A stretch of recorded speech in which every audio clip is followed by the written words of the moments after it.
C'était un de ces pâles matins de juin où l'on se sentait à l'abri de tout incident, même le plus violent, comme la chute d'une cuillère à café. Madame Bushell, debout juste derrière le porche, un panier de romarin à la main, cueilli pour les funérailles de mademoiselle Lavinia Prentice, se demandait si le parfum s'était intensifié depuis la pluie, lorsque la bêche de Caleb Hearn heurta quelque chose sous la craie, qui n'était ni de la craie, ni une racine, ni du bois. Il s'arrêta, posant les deux mains sur le manche. « C'est drôle, dit-il. » Madame Bushell, qui n'aimait rien tant qu'une chose drôle, même si elle était déplacée, posa aussitôt son panier. « Qu'est-ce que c'est, Caleb ?» Caleb ne répondit pas. C'était un vieil homme au visage tanné, ridé comme de l'écorce, qui avait été fossoyeur assez longtemps pour connaître la texture de son travail. Il y eut une hésitation dans son corps, puis quelque chose de plus ferme, une appréhension, reconnue et refoulée. Il sortit de la tombe, prit la plus petite pelle et gratta très doucement la terre ameublie. Le matin était si calme que Madame Bushell déclara plus tard qu'elle pouvait entendre chaque grain tomber. Un rouge-gorge sautilla à l'ombre de l'if. Le romarin dans le panier exhala son parfum doux amer. Puis la terre s'est effondrée sous une manche humaine. Madame Bushell émit un son qui n'était ni un cri ni un mot. Caleb était devenu très pâle sous sa peau burinée. « Allez chercher le vicaire, dit-il, et le médecin, et ne touchez à rien. » Mais Madame Bushell traversait déjà le cimetière à toute vitesse, non pas avec la dignité propre au veuvage, mais avec une foulée si ample que ses jupes noires claquèrent derrière elle comme des ailes de corbeau. Lorsqu'elle atteignit la route, 2 personnes l'avaient arrêtée. 3 avaient fait demi-tour, et l'équilibre du village, si joliment préservé un instant auparavant, était rompu le long de chaque haie et muret de jardin de St. Mary Mead. Miss Marple en entendit le premier fragment depuis son portail. Un corps dans la tombe de mademoiselle Lavinia. Caleb dit... Elle leva les yeux des capucines qu'elle examinait et aperçut la petite Florence Hill, employée de la poste, qui trébuchait presque d'excitation. Florence avait 16 ans et était persuadée que les catastrophes amélioreraient considérablement la vie, pourvu qu'elles arrivent à quelqu'un d'autre. Ma tante dit qu'il y a un gentleman dans la tombe, Miss Marple. Un gentleman dans la tombe de Miss Lavinia Prentice, et les funérailles ont lieu cet après-midi. Quelle situation fort peu pratique, s'exclama Miss Marple. Vous feriez mieux de ne pas courir, ma chère. L'excitation a tendance à rendre imprécis. Mais elle posa son panier, retira ses gants de jardinage et alla chercher son chapeau. À la porte du cimetière, la petite foule s'était déjà densifiée selon la disposition habituelle du village. Ceux qui s'exclamaient, ceux qui enjoignaient, les autres à se taire, et ceux qui se plaçaient avec précaution là où la vue était la meilleure, tout en conservant une apparence de réticence. Le vicaire, M. Bushell, se tenait près de la tombe ouverte, l'air pâle et austère. Le docteur Harrow, le visage carré et les joues roses, la moustache taillée au carré, était descendu dans la fosse avec Caleb et la contemplait maintenant d'un air sombre. « C'est Monsieur Alder » murmura quelqu'un.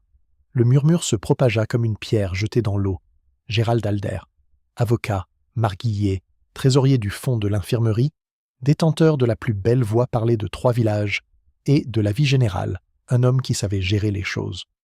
Madame Helen Alder, son épouse, venait d'être aidée à franchir le portail par mademoiselle Clara Vail, la directrice, qui la tenait d'une frêle assurance osseuse qui laissait supposer qu'elle avait jadis soumis des classes entières par la même méthode. La tête blonde cendrée d'Hélène Alder était nue, comme si elle avait oublié son chapeau dans la précipitation. Elle portait des gants gris perle et semblait, pensa Miss Marple, moins frappée qu'immobilisée, telle une créature qui aurait bondi et se serait retrouvée prise au piège. « Non, » répondit Hélène d'un ton catégorique. « Non, non, c'est absurde. » Ce n'était pas absurde. Le docteur Harrow avait suffisamment incliné et relevé le visage pour en être certain. Malgré la terre qui avait taché une joue et le col sombre d'humidité, on reconnaissait la tête longue et étroite, les yeux légèrement en amande, la bouche aux traits mesurés. Gerald Alder. L'inspecteur Craddock arriva de Much Benham 20 minutes plus tard, fort de l'autorité d'un inconnu et accompagné de 2 agents, qui conféraient à l'événement une importance particulière. Il salua Miss Marple d'une légère révérence et d'un sourire malicieux qui, depuis longtemps, avait instauré un respect mutuel entre eux. « Je vois que St. Mary Mead reste dynamique, Miss Marple. »« Ah, très souvent, » dit Miss Marple, « mais pas toujours si tôt dans la journée. » L'inspecteur se rendit aussitôt à la tombe. Le corps fut enfin exhumé avec toute la délicatesse maladroite que la mort et un public doivent à la fois. Des murmures s'élevèrent lorsque l'on découvrit le manteau, puis la main dont un poignet était encrassé de terre humide. Gérald avait enfilé ses vêtements de soirée à la hâte. La cravate manquait. Un bouton de chemise était arraché. Sur le revers de son manteau sombre, un brin de romarin brisé était accroché de façon absurde, ses feuilles aux bords argentés saupoudrées de craie. Miss Marple l'a remarqué parce que tous les autres regardèrent le visage. Elle remarqua aussi Diana Mordaunt, immobile sous l'if.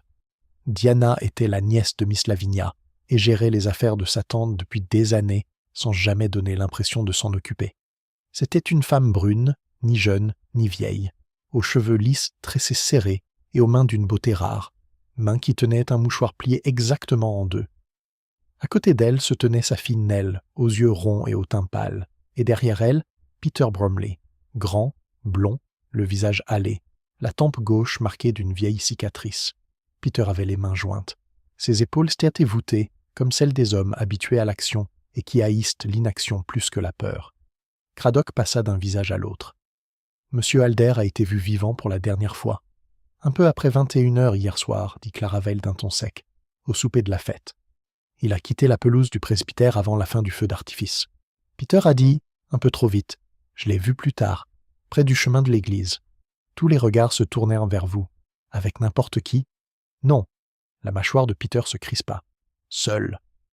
Miss Marple avait le sentiment, comme elle l'avait souvent ressenti auparavant, que les premiers mots prononcés sous le choc étaient généralement beaucoup plus révélateurs que les mots délibérés qui suivaient. Le panier de romarin demeurait près du porche, oublié. Une brise se leva enfin et répandit son parfum sur le cimetière, sur la terre remuée, sur la tombe creusée trop tôt pour l'un et pas assez tôt pour l'autre. À 11h, le village était tellement agité qu'il ne pouvait plus rester sur le pas des portes et qu'il fallait s'asseoir avec des tasses et commencer à démêler les événements. Le salon du presbytère se remplit de monde, sous prétexte charitable qu'il ne fallait pas laisser Helen Alder seule.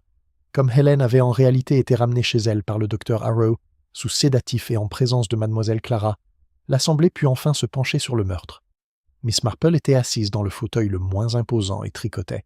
Son tricot, comme la prière, permettait aux gens d'en dire plus qu'ils ne le souhaitaient. Madame Bushell versa le thé d'une main tremblante, juste assez pour exprimer sa sensibilité sans en altérer la précision. « Je ne serai plus jamais à l'aise près d'une tombe, jamais.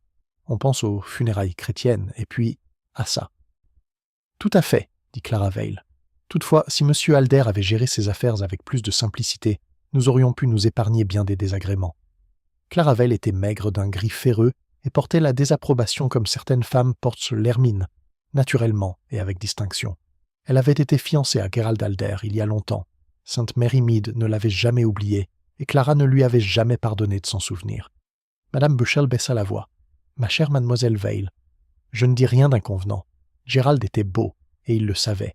Les beaux hommes ont tendance à considérer la constance comme une qualité admirable chez les autres. » Le docteur Harrow émit un petit grognement à travers sa moustache. « Évitons les digressions avant que les faits ne soient établis. »« Les faits, » dit Clara, « s'améliorent rarement avec l'attente. » Peter Bromley, qui se tenait à la fenêtre à regarder dehors sans rien voir dans le jardin, se retourna brusquement. « Si vous insinuez quoi que ce soit à propos d'Hélène... »« Mon bon garçon, dit Clara, si je veux dire quelque chose, je ne crie pas. » Peter rougit fortement sous son bronzage.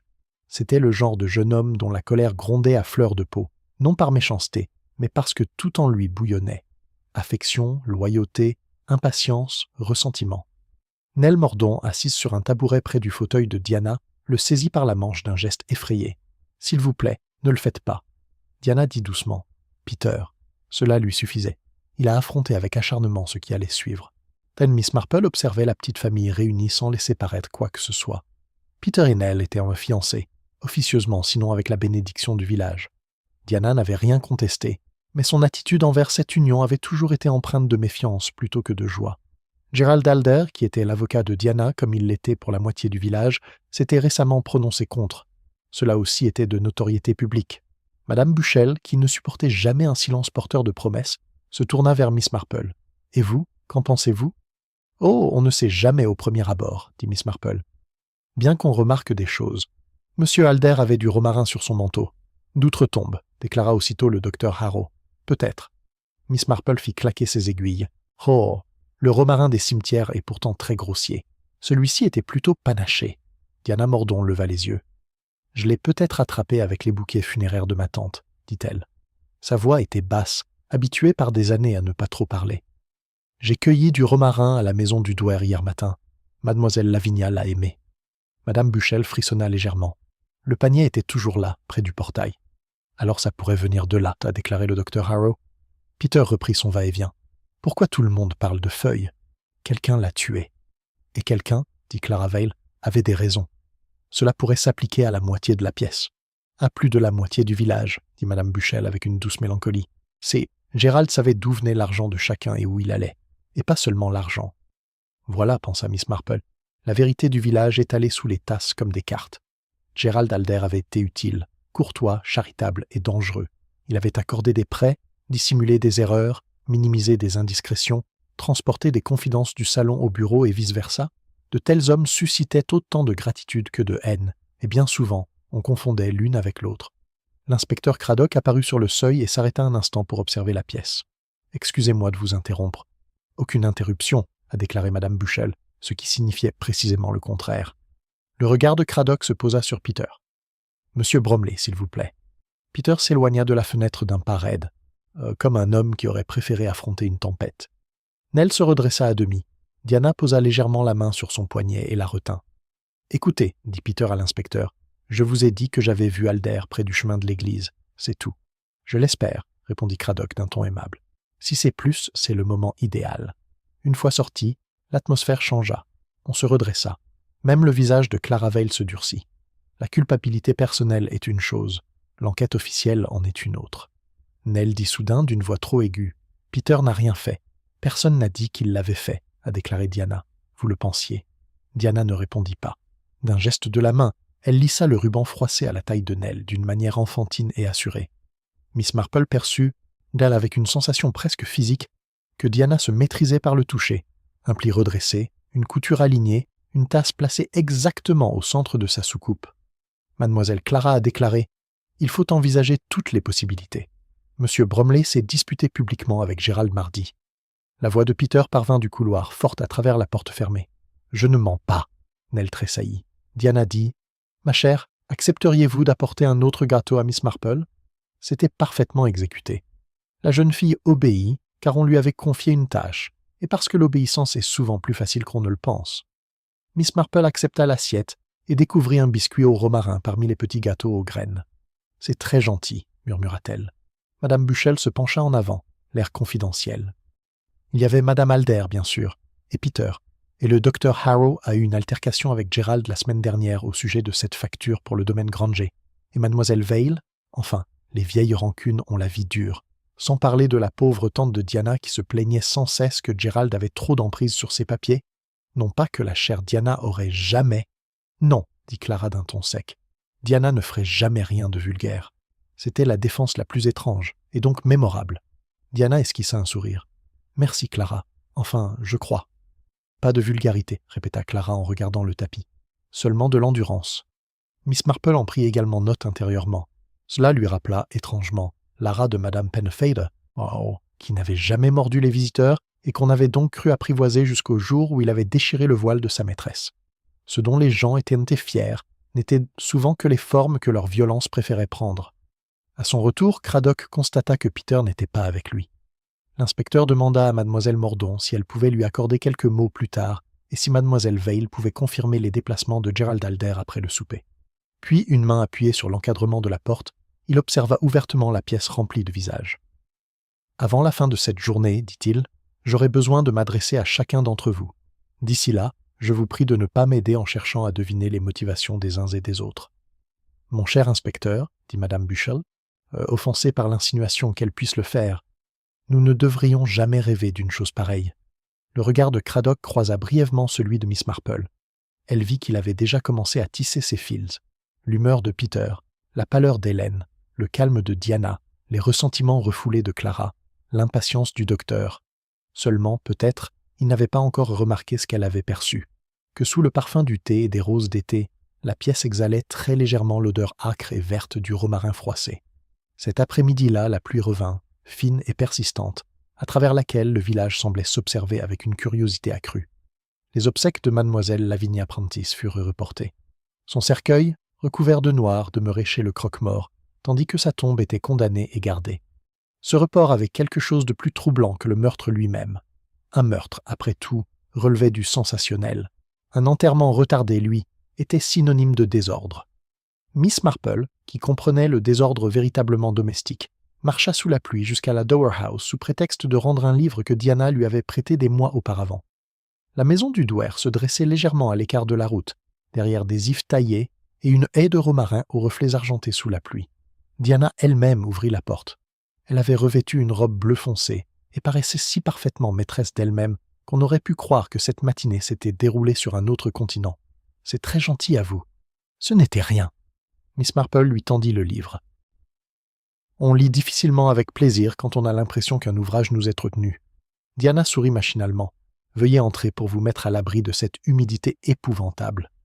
Le salon était long et un peu défraîchi, mais d'une beauté particulière, à l'image de certaines veuves, non par éclat, mais par la force du temps.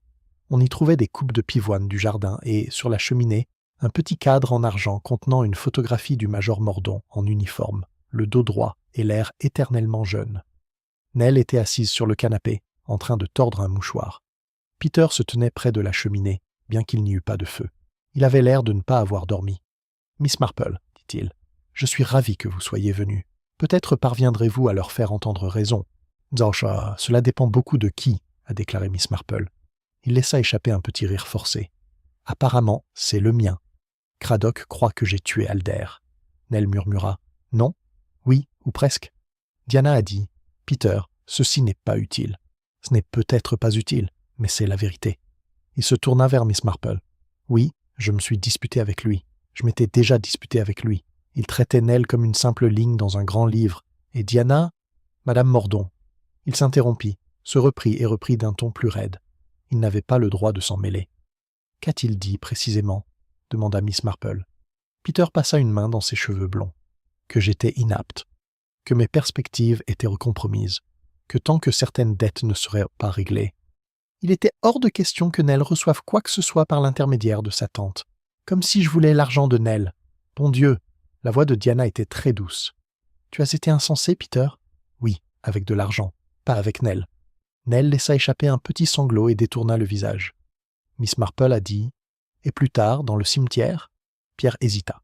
Cette hésitation, plus qu'un déni, soulignait la gravité de la situation. « Je lui ai demandé de me rejoindre là-bas, dit-il enfin.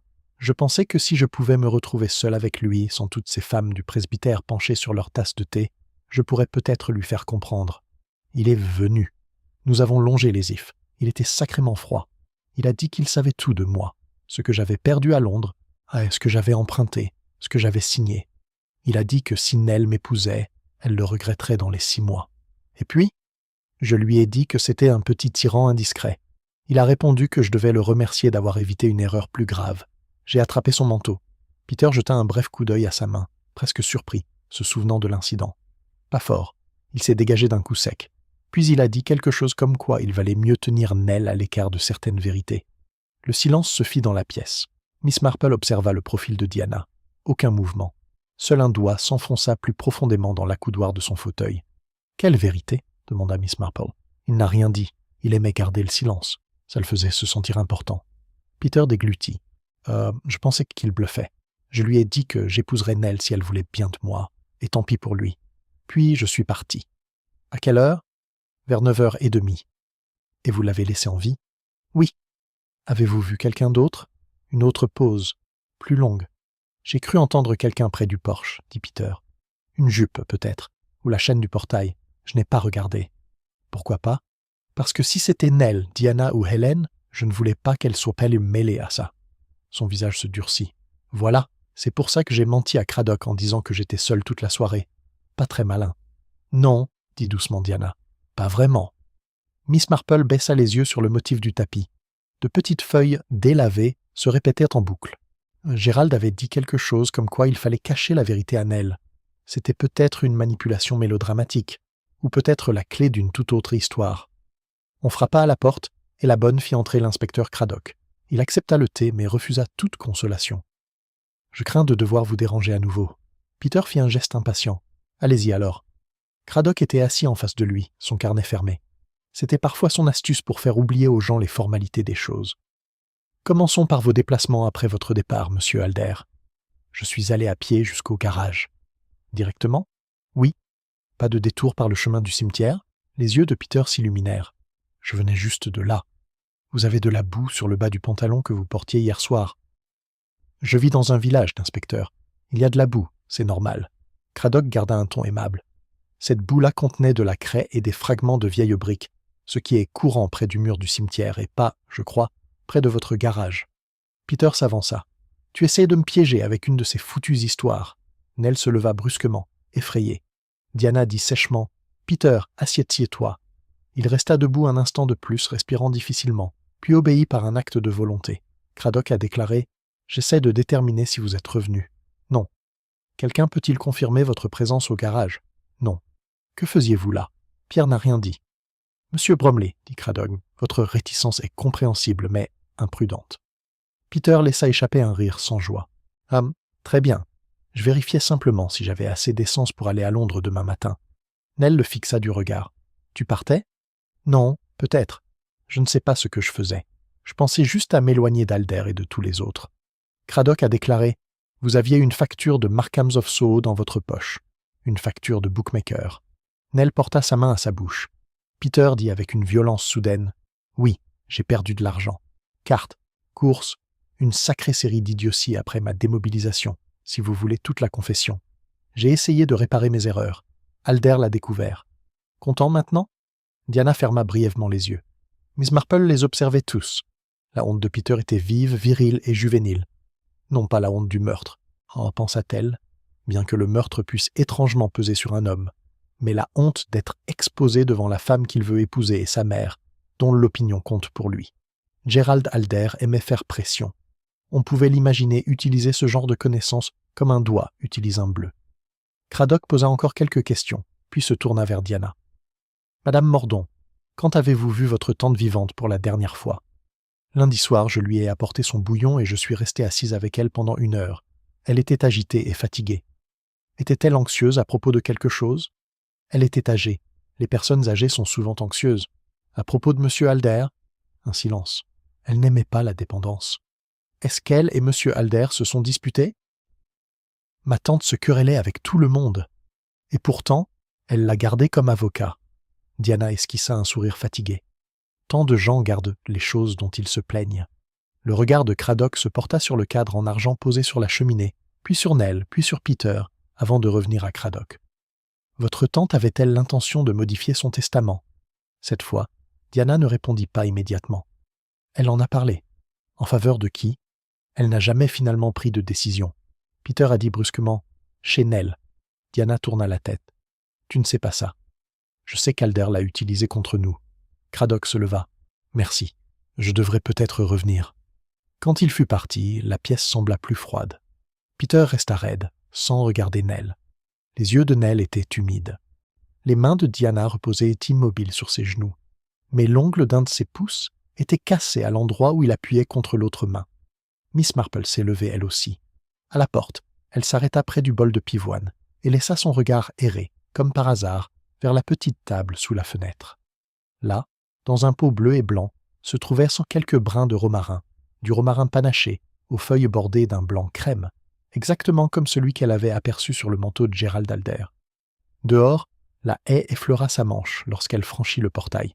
Le parfum se répandit aussitôt. Miss Marple se dit « Mon Dieu !» Dès le 2e jour, la police avait accompli ce qu'elle devait faire dans un village. Elle était devenue l'affaire de tous. On laissait traîner ses bottes devant les portes, les rideaux frémissaient, les courses se multipliaient. L'inspecteur Craddock travaillait dans la petite pièce derrière le bureau de poste, que Madame Price lui prêtait comme si elle mettait une aile de Scotland Yard à sa disposition. Miss Marple s'y trouvait dans l'après-midi, sous le prétexte raisonnable d'acheter du papier à lettres lorsque Helen Alder entra par la porte latérale, convoquée par Craddock. Helen était de ces femmes dont la beauté, loin de leur faciliter la vie, avait incité à croire qu'elle les exemptait des souffrances ordinaires. Elle paraissait bien jeune dans sa robe et son chapeau noir, bien qu'elle approchait la quarantaine. Ses cheveux blonds cendrés étaient lisses sous le bord de son chapeau. Ses gants étaient assortis à ses yeux, d'un gris pâle et incertain qui pouvait exprimer l'innocence ou le calcul selon la lumière. Craddock lui offrit une chaise.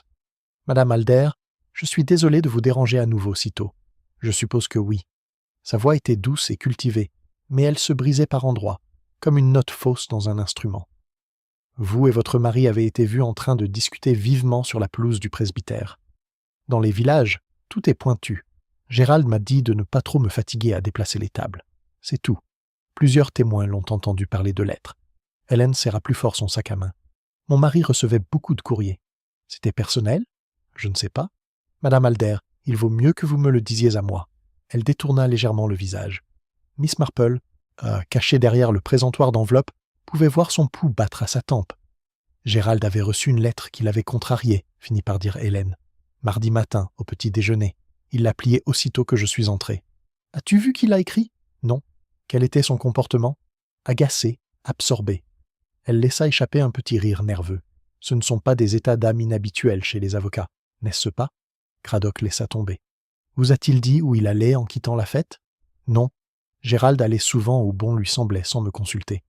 Il n'y avait aucune trace d'apitoiement sur soi dans ses mots, seulement des faits, énoncés avec la platitude de quelque chose de longuement enduré. Étiez-vous heureuse en ménage, Madame Alder? La couleur lui monta lentement aux joues. Ah, quelle question odieuse! C'est, je le crains, souvent nécessaire. Elle baissa les yeux sur ses gants. Nous nous sommes mariés il y a 8 ans. Gérald pouvait être très gentil. Mais la gentillesse prodiguée, inspecteur, n'est pas toujours la même chose que l'affection donnée. Elle le dit presque distraitement, comme si elle connaissait cette formulation par cœur et n'y portait plus aucun intérêt. Il aimait l'ordre, la gratitude, la dépendance. Vous a-t-il privé d'argent? Hélène sourit, et pour la première fois, il y avait de la malice dans son sourire. Au contraire, Gérald comprenait parfaitement que le luxe est l'une des formes de contrôle les plus efficaces. Aviez-vous peur de lui? Hélène leva les yeux brusquement. Non. Mais la nouvelle est arrivée trop vite. Sir Craddock a demandé « Êtes-vous sorti de chez vous après 22 heures mardi soir ?» Non. Votre femme de ménage dit que la fenêtre de votre chambre était ouverte et que personne n'avait dormi dans votre lit depuis un certain temps. Hélène resta immobile. Je suis allé me promener dans le jardin. À quelle heure? Je ne sais pas, je n'arrivais pas à dormir. En direction de l'église? Non. Encore une fois, trop rapide. Miss Marple repensa à de nombreuses femmes au fil des années. Des femmes qui mentaient mal parce qu'on ne leur avait jamais permis de mentir ouvertement. Des femmes qui dissimulaient non pas un crime, mais une humiliation. Des femmes qui défendaient encore les morts, car ces derniers les y avaient conditionnés. Hélène n'avait certainement pas dit la vérité sur ses déplacements. Pourtant, le cœur de son désarroi ne semblait pas être le meurtre. Il semblait plutôt que ce soit la révélation macabre de son mariage. Le ton de Craddock s'adoucit légèrement. « Madame Alder, votre mari était-il attaché à Madame Mordaunt ?» Hélène resta bouche bée. La question avait fait mouche. Quelle absurdité! L'était-il? Je n'en ai aucune idée. Gérald admirait les belles femmes. Il admirait beaucoup de choses. Les tableaux, l'argenterie, les femmes, une table bien rangée. C'était un connaisseur. Tu étais jaloux? Le rire d'Hélène retentit de nouveau, cette fois-ci presque hystérique. Jalouse? De quoi? De ses attentions. Elles n'ont jamais mérité la jalousie. Craddock attendit. Après un moment, elle dit d'une voix beaucoup plus basse. Mais je n'aimais pas sa façon de se comporter comme si les gens lui appartenaient, parce qu'il connaissait une faiblesse en eux. Diana Mordaunt le détestait. Je ne la blâme pas. Craddock ne sursauta pas visiblement, mais Miss Marple sentit l'atmosphère de la pièce se transformer. Le détestait? Oui, discrètement, comme le font les bonnes femmes. Elles sourient, servent du thé et aimeraient beaucoup vous voir mort. Miss Marple acheta son papier à lettres et sortit dans la rue principale, cette phrase résonnant en elle. C'était une phrase cruelle, et justement parce qu'elle était cruelle, elle contenait sans doute une part de vérité. Plus tard dans l'après-midi, Peter Bromley fut de nouveau amené, et cette fois Miss Marple ne feignit même pas d'effectuer une autre course. Craddock, conscient sans doute de l'importance de sa présence pour la tranquillité du village, la laissa rester près de la fenêtre à trier des cartes postales. Peter avait l'air plus hagard qu'avant. Il s'était mal rasé, et une tache de terre tenace persistait sur une de ses manchettes. Craddock a dit « Vous m'avez dit que vous n'étiez pas retourné au cimetière. Je ne l'ai pas fait. Un garçon du garage a vu votre voiture près de l'allée à 10h15. Peter jura entre ses dents. J'ai fait le tour du parc et je suis revenu. Pourquoi? Je ne pouvais pas supporter de rentrer chez moi. Vous êtes sorti de la voiture? Non. Vous aviez une marque sur la main. Où l'avez-vous eue? Peter regarda ses jointures comme s'il ne les avait jamais vues. Je travaille sur le moteur. Et l'épingle à cravate manquante retrouvée près de la tombe? Peter releva brusquement la tête. Quelle épingle à cravate? Craddock déposa un petit paquet de papier sur la table et le déplia. Une roue ailée dorée brillait faiblement à la lumière. Le visage de Peter changea. « C'est le mien? Comment est-ce arrivé là? Je te l'ai dit, j'ai attrapé le manteau d'Alder. Il a dû se détacher à ce moment-là. Et pourtant, vous ne l'avez pas mentionné. Ça ne m'était pas venu à l'esprit. » Craddock se pencha en arrière. Monsieur Bromley, vous avez des dettes. Vous vouliez épouser mademoiselle Mordaunt. Monsieur Alder s'opposait à cette union et avait de l'influence sur l'argent de mademoiselle Lavinia Prentice. Vous vous êtes disputé avec lui à 2 reprises ce soir-là. Vous étiez au cimetière. Votre épingle de cravate a été retrouvée près de la tombe. Vos vêtements sont tachés de la même boue crayeuse. Aidez-moi alors. Peter fit la grimace. Vous voulez que je dise que j'ai perdu la tête, que je l'ai poussé dedans et que je l'ai recouvert? Ça collerait parfaitement, n'est-ce pas? Un imbécile impulsif, sans le sou, amoureux. Sauf que non. Est-ce que M. Alder vous a frappé? Non. Menacé de révéler vos dettes à mademoiselle Mordaunt? Il l'avait déjà fait. C'était là la moitié du problème. Nell ou sa mère? Le visage de Peter s'anima. Nell, et peut-être sa mère. Il parlait comme s'il détenait toute cette satanée famille dans un tiroir. Craddock plissa les yeux. C'est-à-dire? Peter détourna le regard. Je pense ce que je dis. Saviez-vous qu'il existait un secret entre M. Alder et les Mordaunt? Non, ce n'était pas convaincant. Miss Marple l'observa, assis là, les longues jambes repliées de façon inconfortable, les mains incapables de se reposer. Elle se souvint d'un garçon de St. Mary Mead, le jeune Tommy Glaze, qui avait jadis caché une vitre de serre brisée plutôt que d'avouer s'être amusé avec une catapulte. La dissimulation avait duré des jours, et à la fin, Tommy ressemblait trait pour trait à Peter, innocent du désastre principal, mais empêtré dans 3 mensonges secondaires et presque rendu fou par l'effort de protéger tout le monde sauf lui-même. Craddock finit par le congédier sans l'arrêter. Cela aussi était significatif. Les preuves accablaient fortement Peter. Elles n'étaient cependant pas encore formelles. Miss Marple rentra chez elle en empruntant le chemin du cimetière. La tombe, recouverte de planches, se dressait là, baignée par la douce lumière du soir. Près d'elle, au pied de l'if, quelques feuilles avaient été foulées au sol. Un fragment de pétale de pivoine, un mégot de cigarette, un bout de ruban vert foncé effiloché. Pas noir, vert, un ruban funéraire peut-être, ou un ruban de concours floral. Elle se pencha et le ramassa. Ruban vert, romarin panaché, la menace de Gerald concernant les vérités, le calme de Diana, la honte viscérale de Peter, la remarque cinglante d'Hélène. En rentrant chez elle, Miss Marple avait déjà, non pas une conclusion, mais la chose la plus dangereuse en matière d'enquête, une intuition. Peter Bromley, pensa-t-elle, avait tué Gerald Alder de sang-froid et mentait sans cesse pour protéger Nell de ses dettes, et peut-être aussi Diana d'être impliquée comme témoin. C'était plausible, humain et suffisamment horrible pour être vrai. Le problème avec les choses plausibles, humaines et laides, c'est qu'elles sont très souvent non seulement vraies, mais presque vraies. Et la quasi-vérité, c'est la condition la plus perfide de toutes. 2 jours plus tard, le village organisa comme toujours un thé au profit d'un arrangement antérieur que la mort n'avait pas entièrement interrompu. Il se déroula dans le jardin du presbytère sous des parasols rayés, tandis que les femmes parlèrent à voix basse et que les hommes tentaient, en vain, de faire passer le meurtre pour un simple désagrément lié aux intempéries. Miss Marple s'assit près de Madame Price et écouta. Quand on est âgé et d'apparence douce, on devient le réceptacle naturel où les autres déversent leurs certitudes. C'est le jeune homme, dit Madame Price, son tempérament. C'est toujours là que je regarde en premier. N'importe quoi, s'exclama le docteur Harrow, qui les avait rejoints par derrière avec une assiette de scone. La colère n'est qu'un bruit, elle attire l'attention. Les motivations discrètes sont bien plus efficaces. Madame Price renifla. Les médecins aiment toujours les choses obscures. Et des factrices comme elles ont posté. Ensemble, nous pourrons peut-être encore résoudre ce mystère. Hélène Alder traversa la pelouse vêtue de noir, gracieuse et distante, acceptant les condoléances avec la lassitude de celle qui a déjà répété les mêmes phrases trop souvent.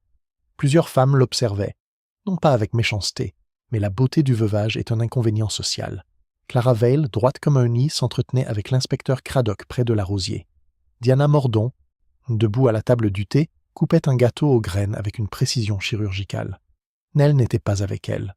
Peter était introuvable. Sous couvert de politesse, Miss Marple apporta sa tasse et se trouva suffisamment près pour entendre une partie de la voix forte et claire de Clara. Les premières fiançailles de Gerald avec moi ont pris fin parce qu'il préférait la souplesse. Je n'étais pas souple. Madame Alder ne l'est pas non plus, je crois, mais elle était décorative. Je présente mes condoléances sur les 2 points, a déclaré Craddock. Clara esquissa un sourire. Vous pouvez noter que je ne l'aimais ni ne lui faisais confiance. Mardi, il m'a dit qu'il en avait assez de gérer les crises d'hystérie. L'hystérie de qui? Il n'a rien dit. Gerald aimait toujours qu'une phrase se termine en queue. Avait-il peur? Clara réfléchit. Pas effrayé, irrité, plutôt satisfait de lui-même, en fait. Il avait ce regard que les hommes ont quand ils pensent en savoir plus que les femmes qui les entourent. Quelle femme! Le regard de Clara se porta sur la table à thé où Diana, recevant une assiette de Madame Bushell, inclina la tête avec une courtoisie calme. « J'ose affirmer que vous pouvez le découvrir par vous-même. Miss Marple est passée à autre chose. » Diana se retourna en s'approchant. « Voulez-vous du gâteau? Il est sans doute déplorable. On ne coupe jamais équitablement quand tout le monde regarde. »« Ma chère, on ne fait jamais rien de façon équilibrée sous le regard des autres. » Miss Marple accepta une fine tranche. « Vous avez une magnifique haie de romarin. » La main de Diana s'arrêta un bref instant sur le couteau. « L'ai-je fait? »« Oui, le genre à bord argenté. Difficile d'empêcher qu'il ne retombe, je crois. » « Je taille sans pitié. C'est généralement la seule solution. » Diana la regarda alors droit dans les yeux. Ses yeux étaient sombres et profonds, et un peu fatigués. « Miss Marple, essayez-vous de me dire quelque chose? »« Non, en effet, je ne fais que l'admirer. » Pendant une seconde, elles restèrent là, se souriant l'une à l'autre comme le font les femmes quand aucune ne souhaite prendre la parole en premier, et que toutes deux savent que parler pourrait leur être fatal. Pierre entra par la porte latérale, tête nue et l'air fatigué. Il avait visiblement beaucoup marché. Toute conversation prit une tournure différente. Nell, qui venait de sortir de la maison avec un plateau de tasses, faillit les laisser tomber. « Peter !» Il s'est dirigé droit vers Diana.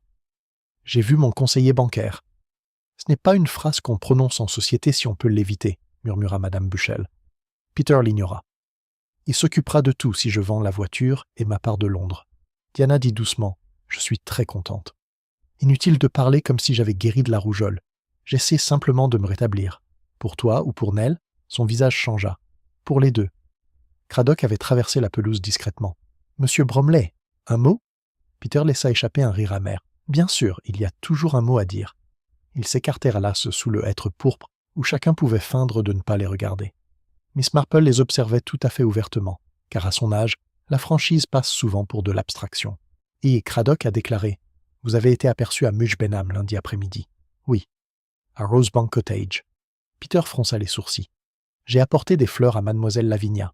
Diana avait une réunion de comité et m'a demandé si je pouvais les écraser. Quelles fleurs?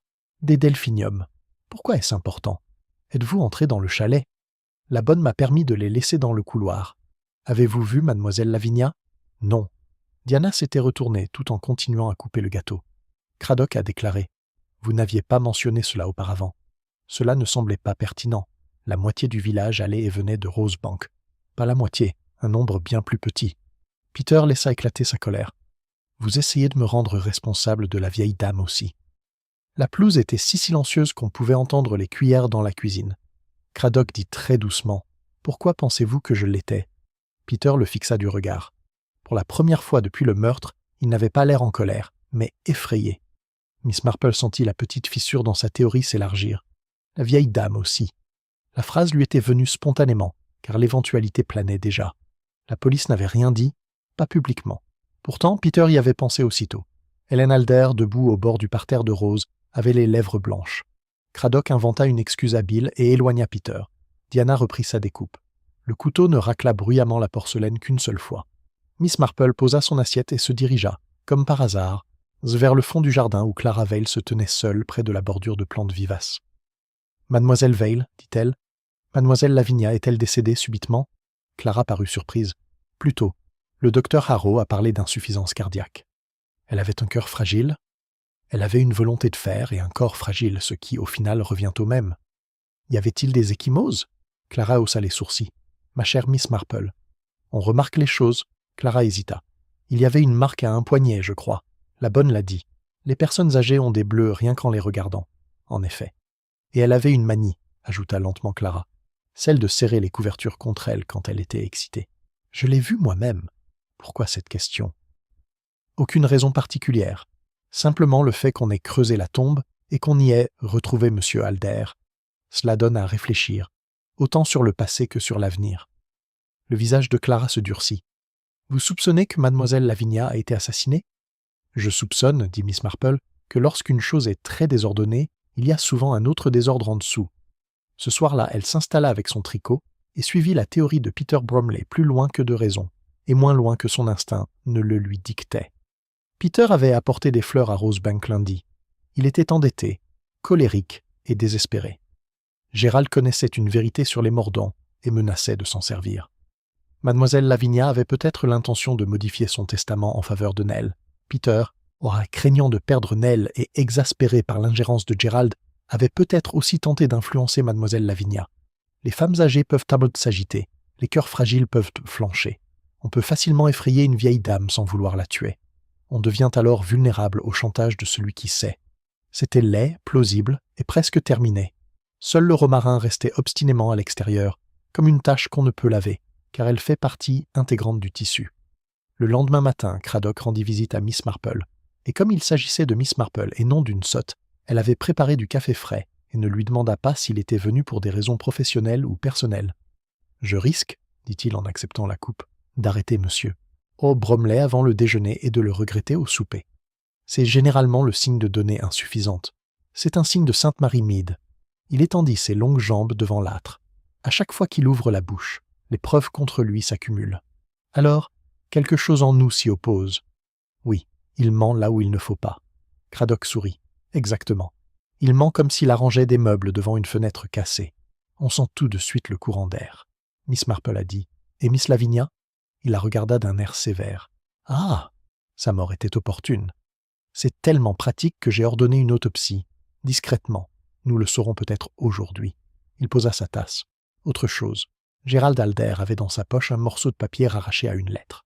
Et le texte est incomplet, mais on y trouve les expressions « il faut le lui dire » et « avant qu'il ne soit trop tard ». Dans le « c'est possible ». Le papier correspond à celui de Rosebank Cottage. Miss Marple acquiesça. J'imagine que Miss Lavinia a écrit beaucoup de notes. Oui, c'est vrai. La bonne dit qu'elle laissait sans cesse des remontrances sous les coussins à épingles. Craddock hésita. Ce n'est pas tout. Madame Alder a avoué hier soir qu'elle s'était finalement dirigée vers l'église. Elle a vu Gérald parler avec une femme près des ifs. La connaissait-elle? Elle dit non. A-t-elle menti? Presque certainement, mais je ne pense pas que cela concerne la femme en elle-même. Les aiguilles de Miss Marple s'arrêtèrent, et la femme portait un manteau sombre, pas de chapeau. Madame Alder dit avoir reconnu la démarche plutôt que le visage, puis s'être retirée car elle ne souhaitait pas entendre la conversation. On dirait une épouse, madame, ou une femme qui en a assez de voir certaines scènes se répéter. Craddock semblait amusé. Vous avez quelqu'un en tête? Plusieurs personnes. Mais je suis encore, je l'avoue, très préoccupé par Peter Bromley. Craddock lui lança un long regard. Moi aussi. Pourtant, il était au club de l'aérodrome lundi soir jusqu'à 20h30, vu par une douzaine de personnes. Si mademoiselle Lavinia a été assassinée cette nuit-là, il avait très peu de temps pour se rendre à Rosebank, la tuer et revenir sans être vu. Très peu de temps. Ce n'est pas du temps du tout. Non, mais combiné au reste, ça commence à se détériorer. Il se leva. Si l'autopsie ne révèle rien, je pourrai agir uniquement concernant Gérald. Si elle révèle quelque chose, nous recommencerons. Quand il fut parti, Miss Marple resta immobile, son tricot sur les genoux. Recommencer. Voilà des mots terribles, après avoir progressé si confortablement dans la mauvaise direction. Le village, cependant, poursuivit avec une énergie admirable sa propre voie. À midi, un scandale presque entièrement sans lien avec le meurtre avait éclaté. Le docteur Harrow avait jadis prêté de l'argent à Gérald. Hélène Alder avait mis un bracelet en gage. Clara Vale avait brûlé de vieilles lettres dans sa cheminée.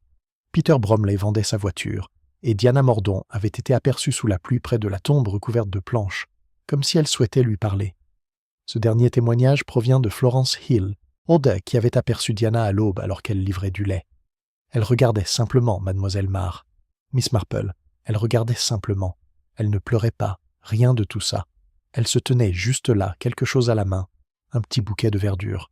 « Un petit bouquet de verdure » répéta Miss Marple. Florence acquiesça avec enthousiasme.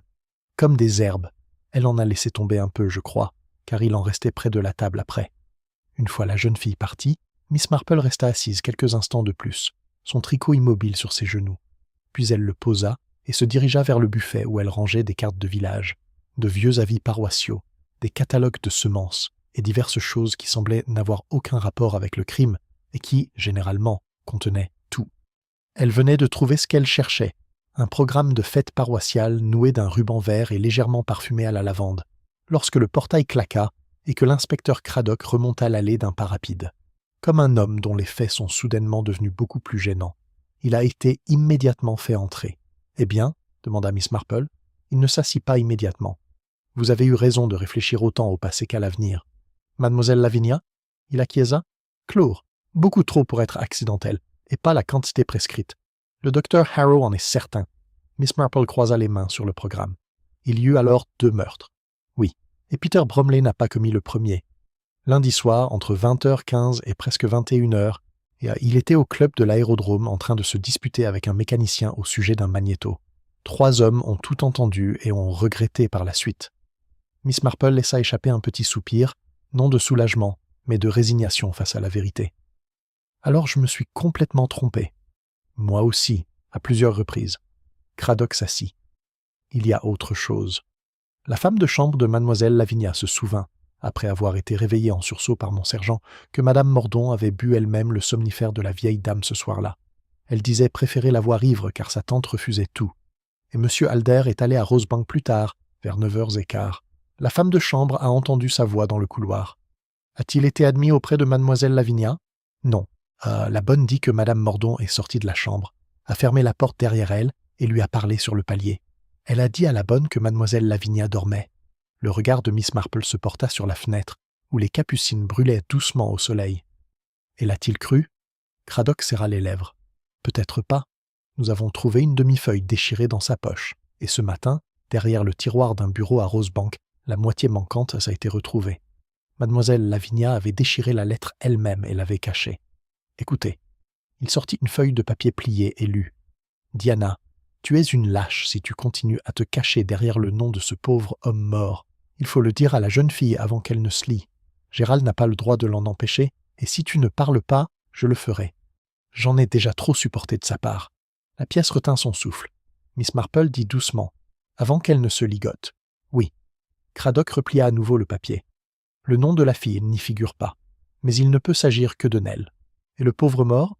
Le major Mordaunt, je suppose. Miss Marple pensa au cadre en argent sur la cheminée de Dower House et aux mains calmes de Diana déplaçant les tasses au centre des soucoupes. Oui, Cradock la regarda attentivement. Vous en avez la forme? La forme, peut-être. Pas encore la jonction. Elle leva les yeux. Le manteau de M. Alder avait-il encore du romarin dessus? Oui. Et la tige? Cradock fronça les sourcils en se remémorant le moment. Enveloppé d'un fil de soie vert foncé, un de mes hommes a cru que c'était un bouquet de fleurs funéraires. Tout à fait. Il se pencha en avant. Miss Marple. Mais elle secoua la tête. Pas encore. Je pense seulement que, pour séduire certaines femmes, il ne faut jamais les harceler comme si elles étaient des criminels. Il faut les aborder comme si elles composaient un bouquet.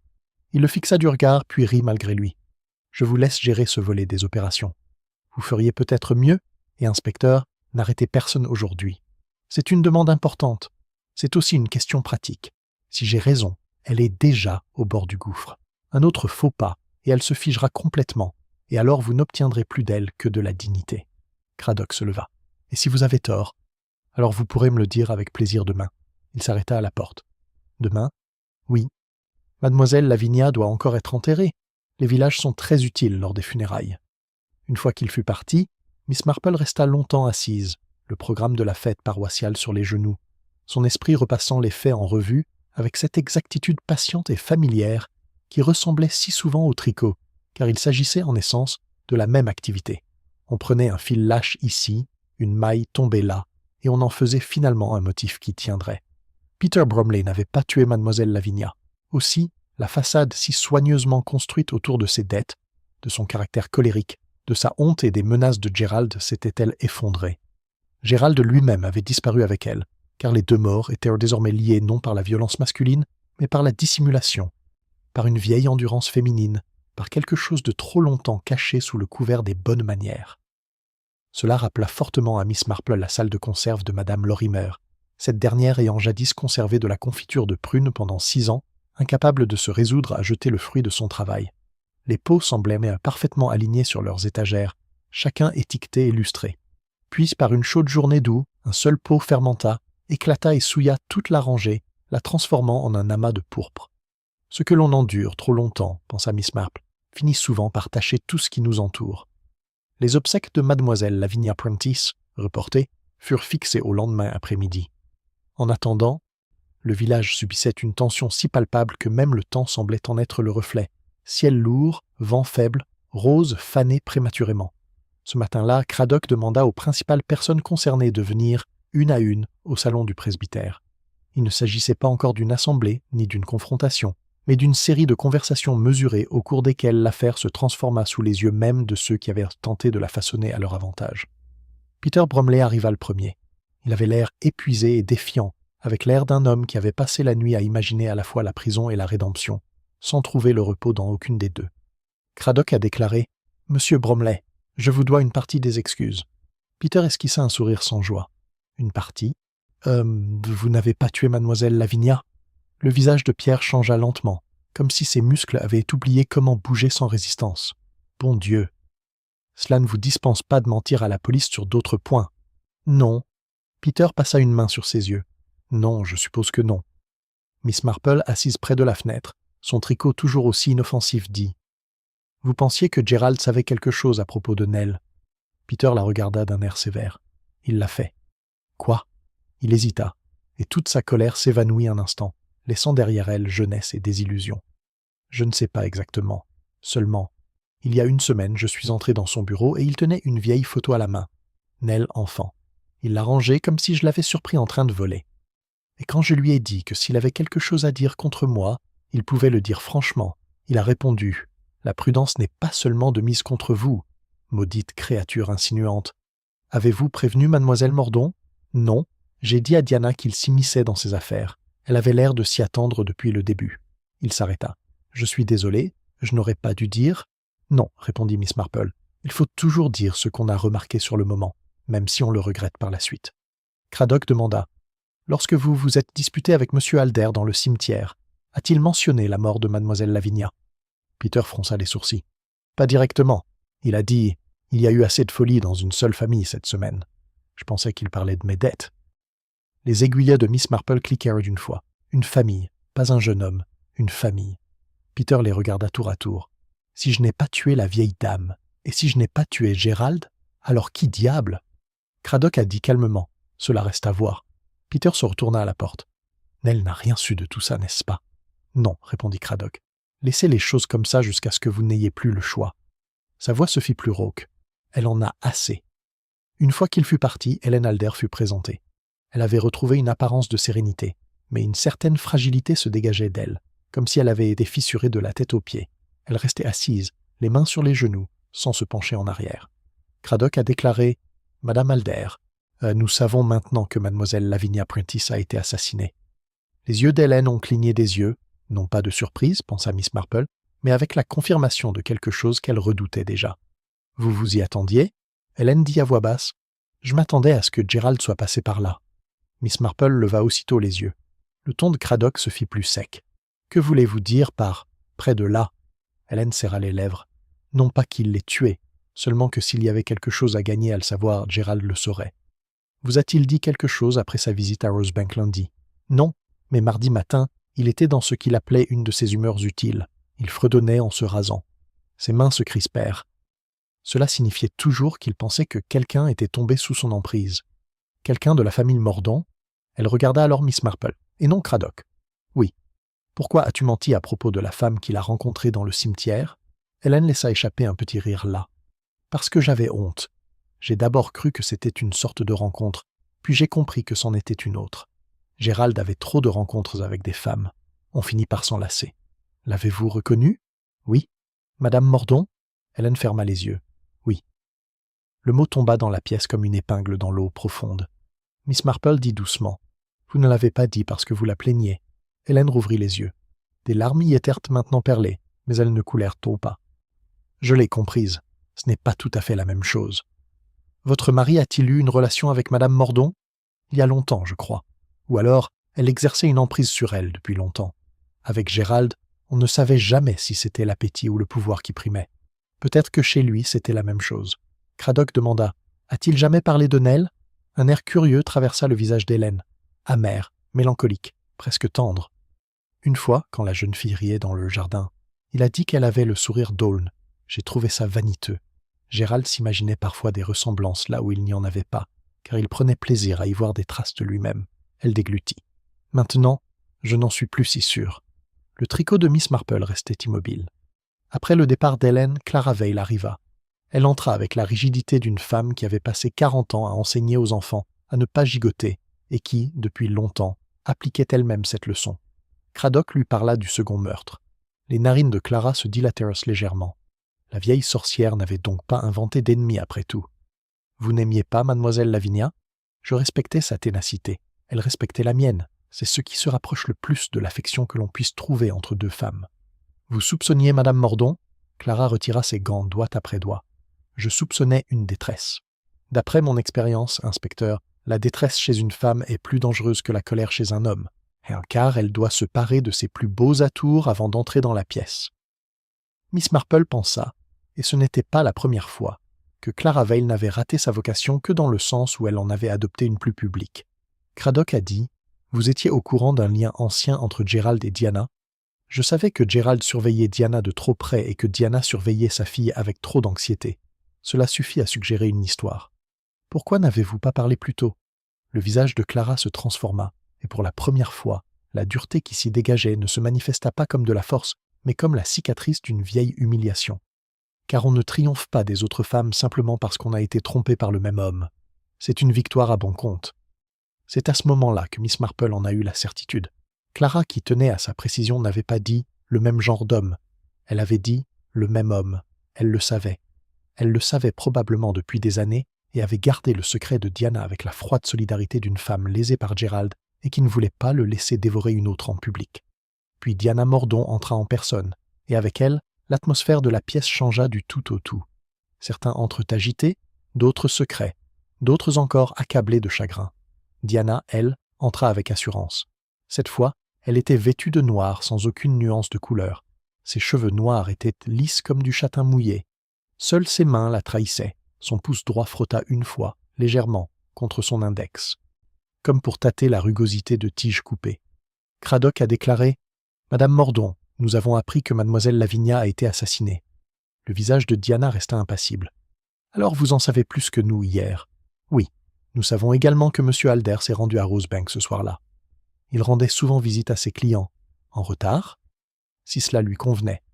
Et vous lui avez parlé sur le palier. » Elle a répondu sans hésiter.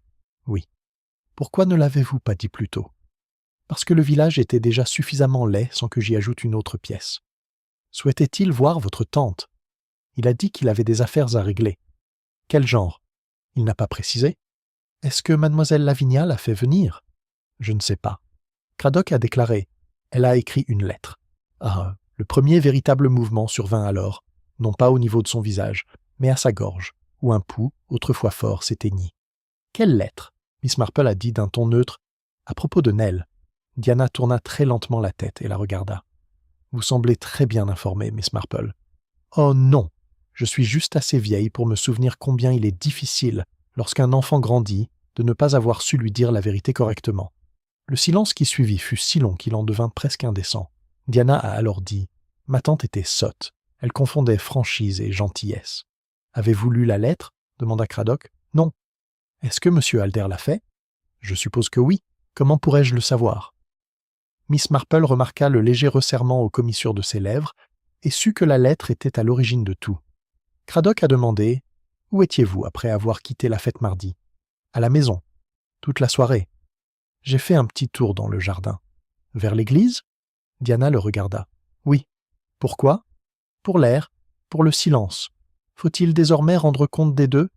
Dans le cadre d'une enquête pour meurtre, oui. » Elle lui adressa un sourire timide, presque compatissant. « Alors inscrivez-moi pour les deux. » Une fois qu'elle fut partie, Miss Marple laissa tomber son tricot. « C'est comme le meuble à couture de Madame Renfrew, a-t-elle dit. » Craddock afficha un air absent. « Pardon ?»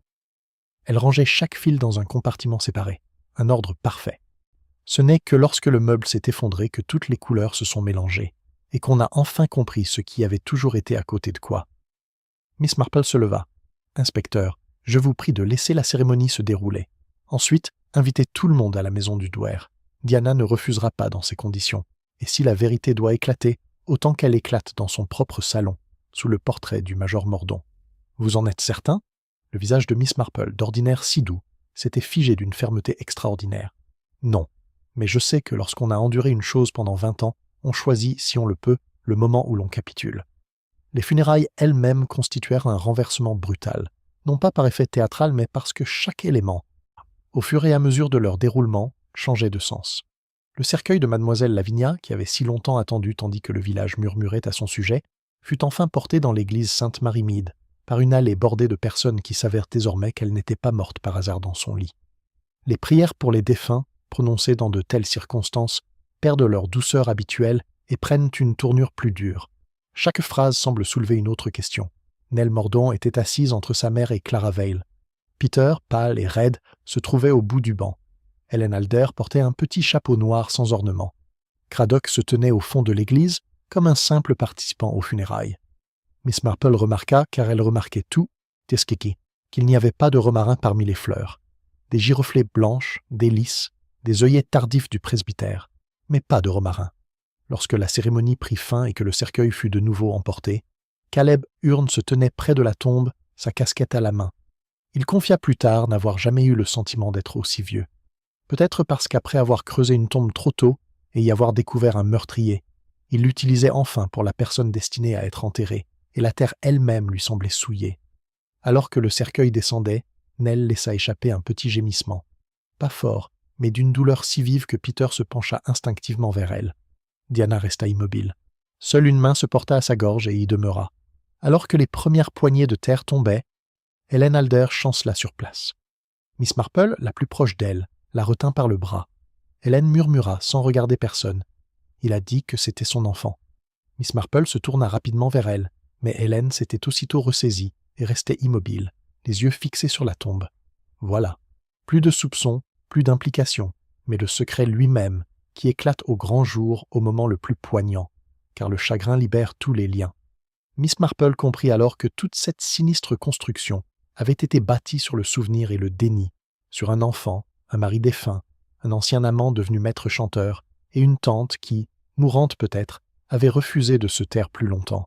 Le village s'éloigna de la tombe, désemparé et épuisé. Miss Marple, marchant lentement derrière les autres, ne pensait plus ni à Peter ni à Gerald, mais à Diana montant un escalier avec un verre de somnifère, tandis que sa tante insistait pour que la jeune fille soit mise au courant. Elle pensa à Gerald fredonnant en se rasant. Elle pensa à une femme vêtue de noir, près des ifs, un ruban funéraire à la main, et à une tombe creusée plus tôt que prévu, car les rhumatismes de Caleb s'étaient aggravés par l'humidité. Tout s'était finalement effondré, emportant avec lui les certitudes de Miss Marple. Elle n'éprouvait pas de satisfaction, mais l'étrange désolation qui suit la reconnaissance de son erreur, une vérité enfin atteinte. Ce soir-là, avant la réception à Dower House, Miss Marple demanda à Diana si elle pouvait venir un peu plus tôt pour aider à trier les fleurs restantes des funérailles. Diana a répondu qu'elle en serait ravie, et c'était exactement la réponse que Miss Marple attendait. Le salon de la Dower House avait été rangé pour les visiteurs, mais le chagrin et la tension ont la fâcheuse habitude de se manifester même dans les pièces les plus ordonnées. Un plateau restait intact sur la table. 2 chaises avaient été rapprochées du feu, bien qu'aucune flamme ne brûlât. Le cadre en argent de la photographie du major Mordaunt était légèrement de travers, peut-être par inadvertance, peut-être par une main qui s'y était attardée trop longtemps. Diana coupait des tiges d'eau à la longue table près de la fenêtre. La lumière du soir faisait ressortir le bleu des plis noirs de sa robe. « C'est très gentil à vous d'être venu si tôt, » dit-elle. « Les autres ne vont pas tarder. Clara a insisté pour apporter des livres et Madame Buchel viendra certainement. Qu'on l'y invite ou non. » Miss Marple sourit. « Aux enterrements, il y a toujours tellement de fleurs. On ne sait plus où les mettre. » Diana souleva un bol de giroflées blanches. « On en met partout, et la maison ressemble à une chapelle pendant 3 jours. » Sur la table à côté d'elle se trouvaient les brins rejetés de divers bouquets, fougères, buis, 1 ou 2 rubans verts, et un petit tas de tiges de romarin, vertes et argentées mélangées. Miss Marple s'approcha d'eux. « Vous n'en aviez pas à la tombe ?»« Non. » Bien que mademoiselle Lavinia ait aimé ça. La main de Diana se posa sur les ciseaux. « Je ne pouvais pas le supporter. »« Non, » répondit Miss Marple. « À cause du souvenir ?» Diana lui jeta un rapide coup d'œil. « C'est un peu trop littéraire pour moi. »« Ma chère, les villages sont très littéraires dans la pratique. Ils se souviennent de tout et le citent mal ensuite. » Un silence s'installa. Dehors, quelqu'un traversa le gravier et passa son chemin. Pas encore d'appelant. Diana commença à trier les tiges par longueur égale. Miss Marple a dit nonchalamment. L'inspecteur Cradock m'a dit qu'il avait trouvé le reste de la lettre de Miss Lavinia. Les ciseaux s'arrêtèrent.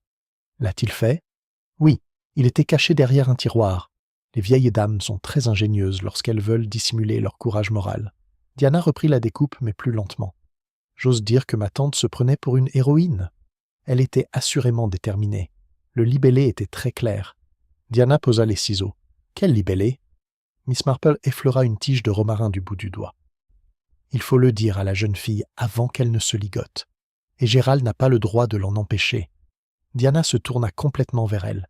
Son visage restait impassible, mais la tension qui s'en dégageait était devenue presque palpable, comme un fil de fer sous un tissu. Et qu'est-ce que cela signifie selon vous ?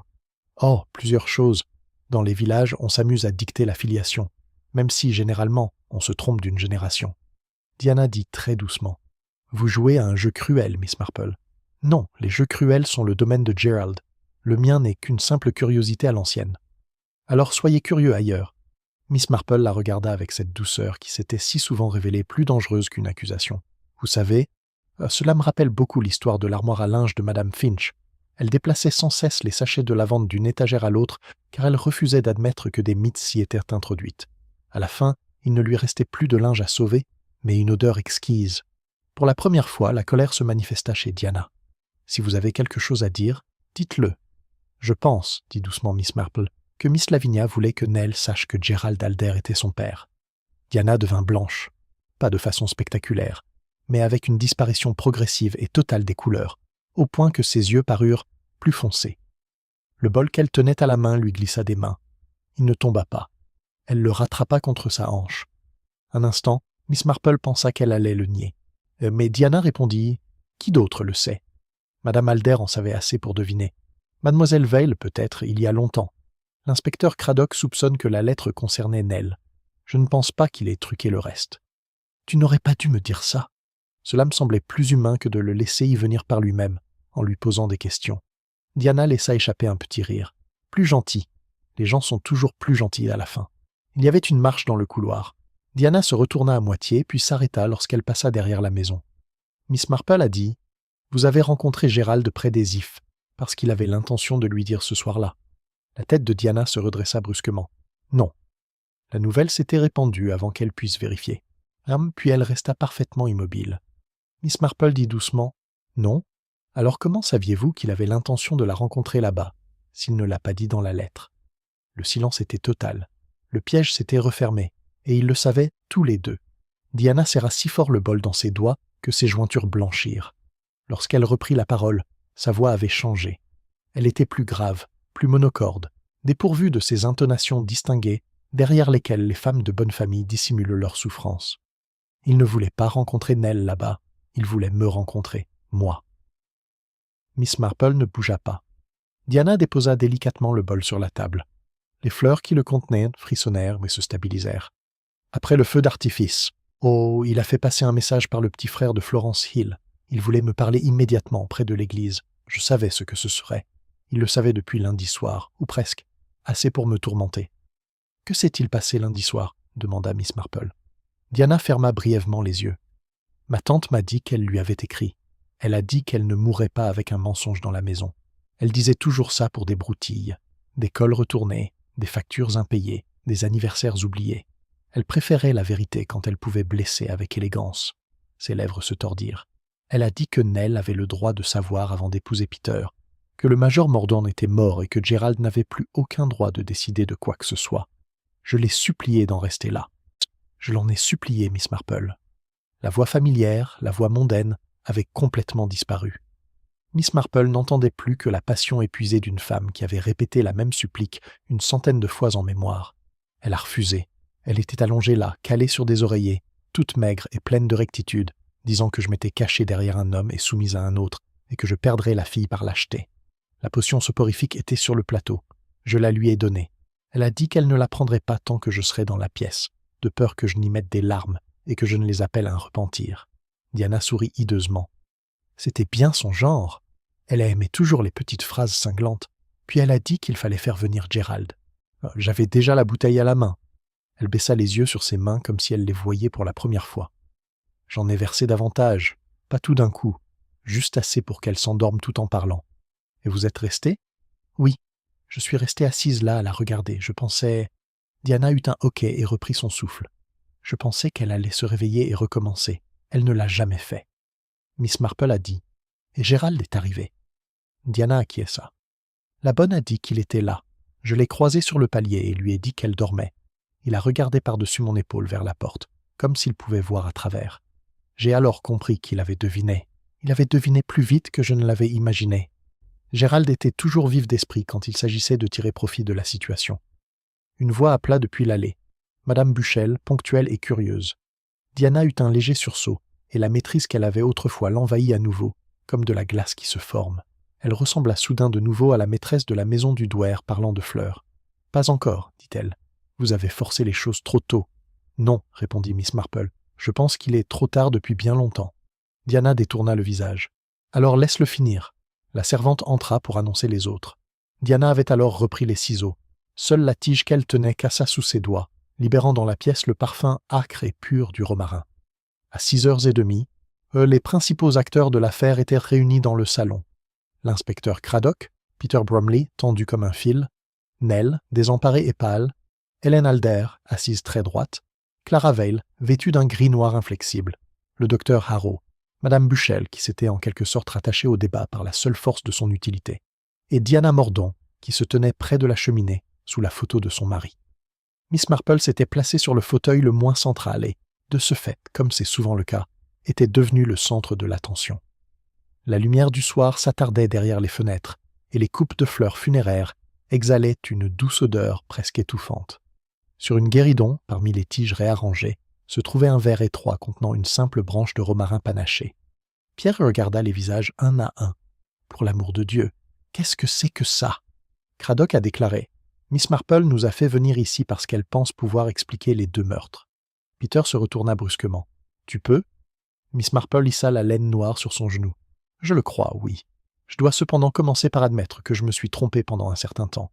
J'ai cru, monsieur Bromley, que vous aviez tué Gérald Alder. Vous aviez un mobile, un tempérament et une occasion suffisante pour convaincre n'importe qui, et votre propre mensonge a fait le reste. » Peter rougit fortement. « Je sais. C'était une théorie très plausible, » poursuivit Miss Marple. « C'est pourquoi elle était si dangereuse. Les théories plausibles sont souvent comme des corsets mal ajustés. Elles soutiennent là où on le souhaite, mais serrent terriblement ailleurs. » Personne ne sourit. Elle poursuivit tranquillement. « Ce qui m'a d'abord intrigué, c'est le romarin sur le manteau de Gérald Alder. Pas du romarin ordinaire, et pas celui du panier à la porte de l'église. C'était du romarin panaché, aux bords argentés, et sa tige était enroulée de soie vert foncé, comme celle qu'on utilise pour les bouquets funéraires. À ma connaissance, il n'y avait qu'une seule source abondante de ce romarin particulier dans le village. La haie de Madame Mordaunt, ici, à la maison du Douaire. » Diana ne bougea pas. Miss Marple poursuivit. « Cela ne prouvait pas grand-chose en soi. Monsieur Alder aurait pu arriver à tout moment. Mais il y avait aussi la lettre de mademoiselle Lavinia, et cette phrase où il était dit que la jeune fille devait être prévenue avant de se lier. Je pense que plusieurs d'entre nous ont compris, tôt ou tard, ce que cela signifiait.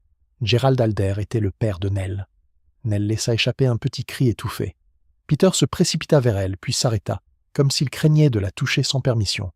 Hélène ferma les yeux. Clara Vale ne semblait pas choquée, mais très fatiguée. « Non, » murmura Nell. « Non. » Diana répondit, sans élever la voix. « Oui. » La pièce retint à nouveau son souffle. Miss Marple dit « Il y a bien des années, avant la mort du major Mordaunt, une liaison existait entre Madame Mordaunt et Gérald Alder. Qu'elle soit née de la solitude, de la vanité ou d'une folie importe peu désormais. L'enfant naquit dans la maison du major Mordaunt et porta son nom. Il l'accepta, l'aima, et la vérité fut étouffée par souci de paix, de réputation, ou peut-être de gratitude. Miss Lavinia le savait. Gérald le savait, bien sûr. Et au fil des ans, il constata que ce savoir pouvait lui être fort utile. Pierre laissa échapper un cri de fureur. « Les porcs !» Hélène répondit faiblement. « Oui. » Miss Marple inclina la tête. Lorsque Peter Bromley voulut épouser Nell, Gérald s'y opposa. Officiellement, à cause des dettes de M. Bromley et de son avenir incertain.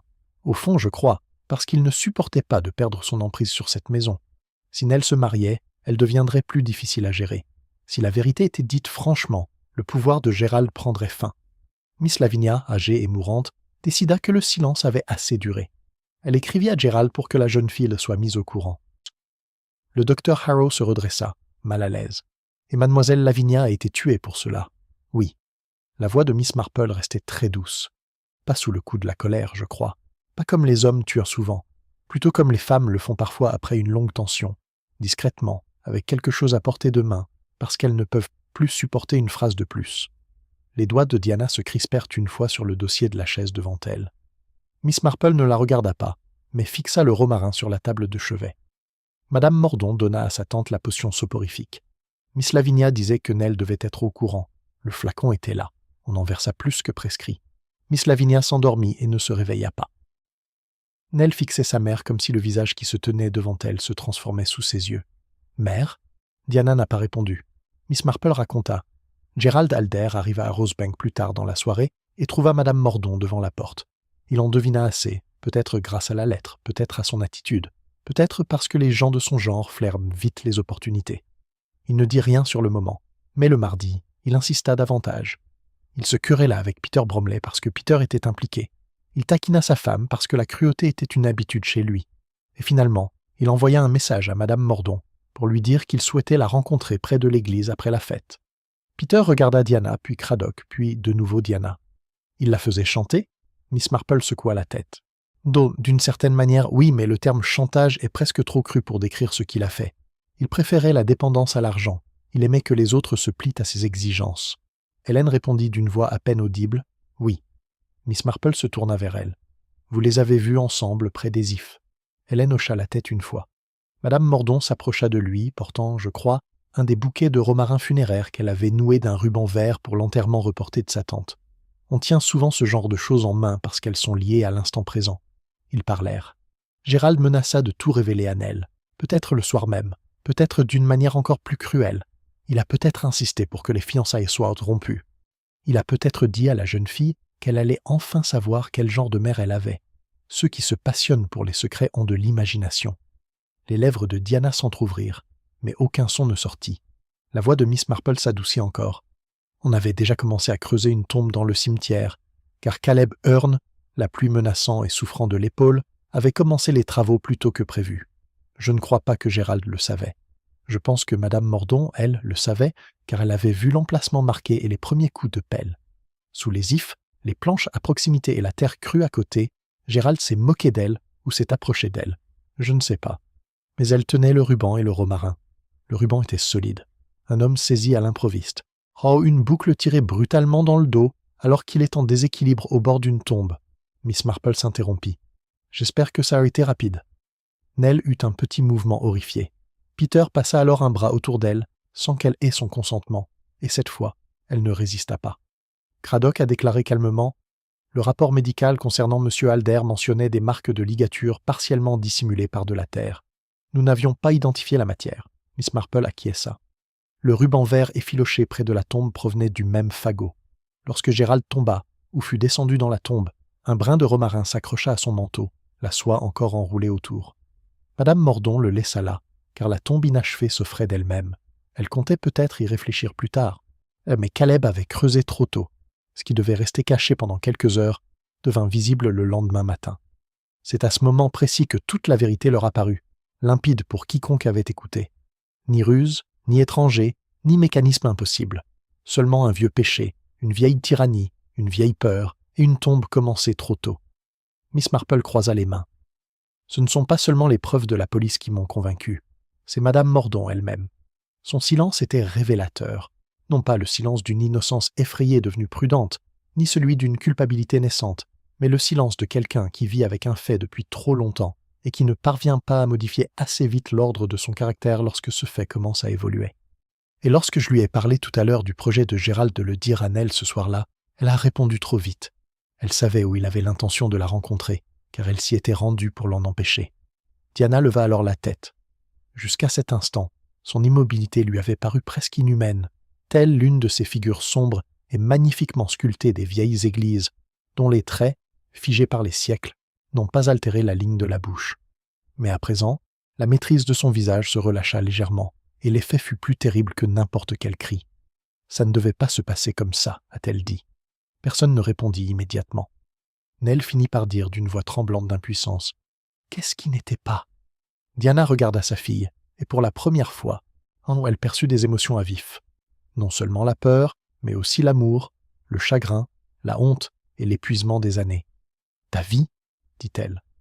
Ce qui suivit ne fut pas, dans un premier temps, un aveu au sens légal du terme, mais quelque chose de bien pire à entendre, car cela n'avait pas été préparé de manière efficace.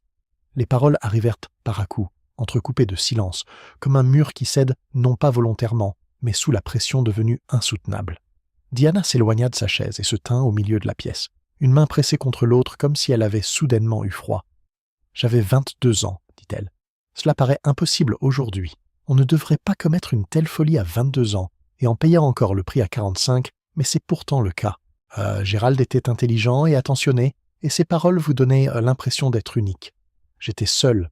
Le commandant Mordaunt était plus souvent absent qu'à la maison, et j'étais assez vaniteuse pour me croire tragique. Voilà. Si vous voulez de la laideur, je peux vous en servir sans détour. » Clara Vale a déclaré de façon inattendue. « Ici, la laideur pure et simple ne sert personne, Diana. » Diana laissa échapper un petit rire brisé. « Vous, plus que quiconque, pourriez dire le contraire. Je pourrais, je ne le fais pas. » Diana ferma les yeux une fois, les rouvrit et continua. « Quand j'ai appris que j'allais avoir Nell, Gérald ne m'a pas proposé le mariage. Il m'a proposé un arrangement. Il était très doué pour ça. Major est rentré plus tôt que prévu et a cru. » Sa voix s'est brisée. « Il a cru ce que je lui ai laissé croire. Après coup, je pense qu'il s'en est douté, mais il ne l'a jamais dit. Il l'aimait. Il a été plus gentil avec elle en une semaine que Gérald ne l'avait été avec moi en un an. » Nell laissa échapper un son mi-sanglot, mi-protestation, et enfouit son visage contre l'épaule de Peter. Diana la fixa avec une tendresse presque affamée. « Je voulais te garder ça, tu comprends. Pas le mensonge sur Gérald, la vérité sur ton père. L'homme qui t'a rapporté un cheval sculpté de jet pur et qui est resté éveillé 3 nuits d'affilée quand tu avais la scarlatine, te laissant même enduire de cirage sa mallette de dépêche parce que tu disais qu'elle laissait à désirer. Voilà qui était ton père. Je ne voulais pas que Gérald te vole même ce souvenir. » Miss Marple qui écoutait et sentit la pièce se transformer à nouveau. Il y a des moments où le crime ne devient pas moins horrible, mais il devient indissociable de la pitié. Peter dit sèchement. « Alors pourquoi ne pas me le dire? Pourquoi laisser Alder l'utiliser ?» Diana se tourna vers lui. « Parce que tu étais jeune, fier, endetté et amoureux, et si je te l'avais dit, j'aurais vu la pitié sur ton visage avant que tu ne l'aimes à nouveau. Je ne pouvais pas supporter ça pour Nell. » Peter serra plus fort les mains de Nell, mais il ne dit rien. Diana poursuivit, chaque phrase pesant plus que la précédente. « Après la mort du major, Gérald est revenu ici pour affaires. Il avait de vieilles lettres, une photo, des bribes du passé qu'on imagine brûlées, mais qui, d'une manière ou d'une autre, se retrouvent toujours dans le tiroir de quelqu'un d'autre. Ah, il n'a jamais été grossier. C'était là tout le raffinement de sa manière. Il se contentait de conseiller, de suggérer, de proposer de gérer les choses. Si je n'étais pas d'accord, il me laissait constater à quel point il était facile de perdre un papier ou de trahir une confiance. Tante Lavinia en devinait assez pour le mépriser, mais elle aimait le mépriser en secret. Cela lui donnait l'impression d'être vertueuse sans le moindre inconvénient. Puis, en vieillissant, elle a changé. Elle disait que les secrets étaient de la lâcheté. Elle disait que Nell avait le droit de connaître la vérité avant le mariage. Peut-être avait-elle raison. La voix de Diana se brisa sur le dernier mot et ne s'en remit pas. Miss Marple dit très doucement. « Mais elle vous l'a dit au mauvais moment ?»« Oui. » Diana porta la main à sa bouche. « Oh, oui. » Elle l'a répété sans cesse. Je l'ai supplié d'attendre, de me laisser réfléchir, de laisser Peter se calmer, de laisser tout se passer sauf ça. Elle n'a rien voulu entendre. Elle me regardait depuis ses oreillers, comme si elle avait Dieu et le bon sens pour elle, et que je n'étais qu'une femme faible dans une belle robe. Le courant d'air était là, j'en ai rajouté. Elle regarda Cradock. Je ne sais pas combien, assez. La voix de Cradock, lorsqu'elle se fit entendre, était professionnelle mais pas désagréable. Et Gérald? Les doigts de Diana se mirent à trembler, d'abord légèrement, puis plus fortement. Mardi, il savait. Pas tout, peut-être, mais suffisamment. Il avait ce regard brillant qu'il avait quand quelqu'un comptait pour lui. Il a parlé à Peter pour que je l'entende. Il n'a rien dit à Hélène, car il aimait ménager des degrés de souffrance pour chacun. Après le feu d'artifice, j'ai reçu le message. Je suis passé par le chemin de l'église. Il attendait près des ifs. Il y avait de la terre, la tombe commençait, des planches et cette odeur d'humidité. Son souffle se fit court. Il a dit que tante Lavinia avait écrit une lettre insensée et qu'il y avait maintenant 1000 façons de gérer le déshonneur. Il a dit que Peter était impossible, que Nell ne devait jamais l'épouser, que si je me comportais avec bon sens, il garderait le silence. Puis il a dit, sa voix baissa jusqu'à un murmure, il a dit que le major Mordaunt avait été un imbécile utile. La pièce était plongée dans un silence absolu. Hélène Alder laissa échapper un petit cri involontaire et se couvrit les yeux. Le visage de Diana, d'ordinaire si beau et serein, se décomposa en une expression décharnée, presque méconnaissable. J'avais le romarin à la main, j'avais noué les gerbes funéraires, et je ne les avais pas encore posées. Il a ri, sans doute parce que j'avais l'air ridicule. Je l'entends encore. Il a ri, s'est légèrement détourné, et j'ai passé le ruban autour de son cou et tiré. Je ne l'avais pas prémédité. Ou peut-être l'avais-je préparé par bribes depuis des années sans m'en rendre compte jusqu'à cet instant. Il a griffé mes mains. Il était plus fort, mais il a perdu l'équilibre au bord, là où la terre s'était effondrée. Nous sommes tombés ensemble au début. Puis je me suis dégagé, et il était à moitié dans la tombe. Son corps tout entier frissonna. Je me suis dit que si je criais, si je courais, Nell, le major et tout le monde seraient mis au grand jour. Et lui, allongé là, à ricaner même dans la mort. Alors je l'ai poussé. J'ai recouvert son visage de terre, car je ne pouvais pas supporter son expression. Nell laissa échapper un léger gémissement. Peter la serra plus fort contre lui, bien que son propre visage soit devenu gris. Les mots de Diana fusaient désormais, comme si la libération était devenue une nécessité. Je suis rentré par le portail du bas. Je me suis lavé les mains. Il y avait encore de la terre sous mes ongles. Je me souviens de les avoir frottés et d'avoir trouvé étrange que l'odeur de romarin persiste. Le matin, quand Florence est passée en courant en criant qu'il y avait un corps dans la tombe, j'ai su que Caleb avait dû commencer à creuser plus tôt que d'habitude. C'est tout. Ni la providence, ni une punition. Juste Caleb, son épaule douloureuse et la pluie qui s'infiltrait. Elle laissa échapper un petit rire terrible qui se transforma aussitôt en un sanglot. Une tombe creusée trop tôt. Elle perdit alors le dernier vestige de son contrôle. L'incident ne se déroula pas sans heurts. Miss Marple savait que les meurtriers d'Agatha Christie étaient particulièrement terrifiants lorsqu'ils cessaient d'être des figures d'énigmes pour devenir de simples êtres humains à bout de force. Les mains de Diana se mirent à trembler si violemment qu'elle ne parvenait plus à les maintenir jointes. Elle s'appuya contre la cheminée pour se stabiliser, mais la manqua. Le cadre photo argenté du major Mordon bascula et heurta le tapis de cheminée face contre terre. Nell s'écria « Non ». Diana fixa le corps inanimé puis s'affaissa, presque plié en deux, sur la chaise la plus proche. Sa respiration était saccadée.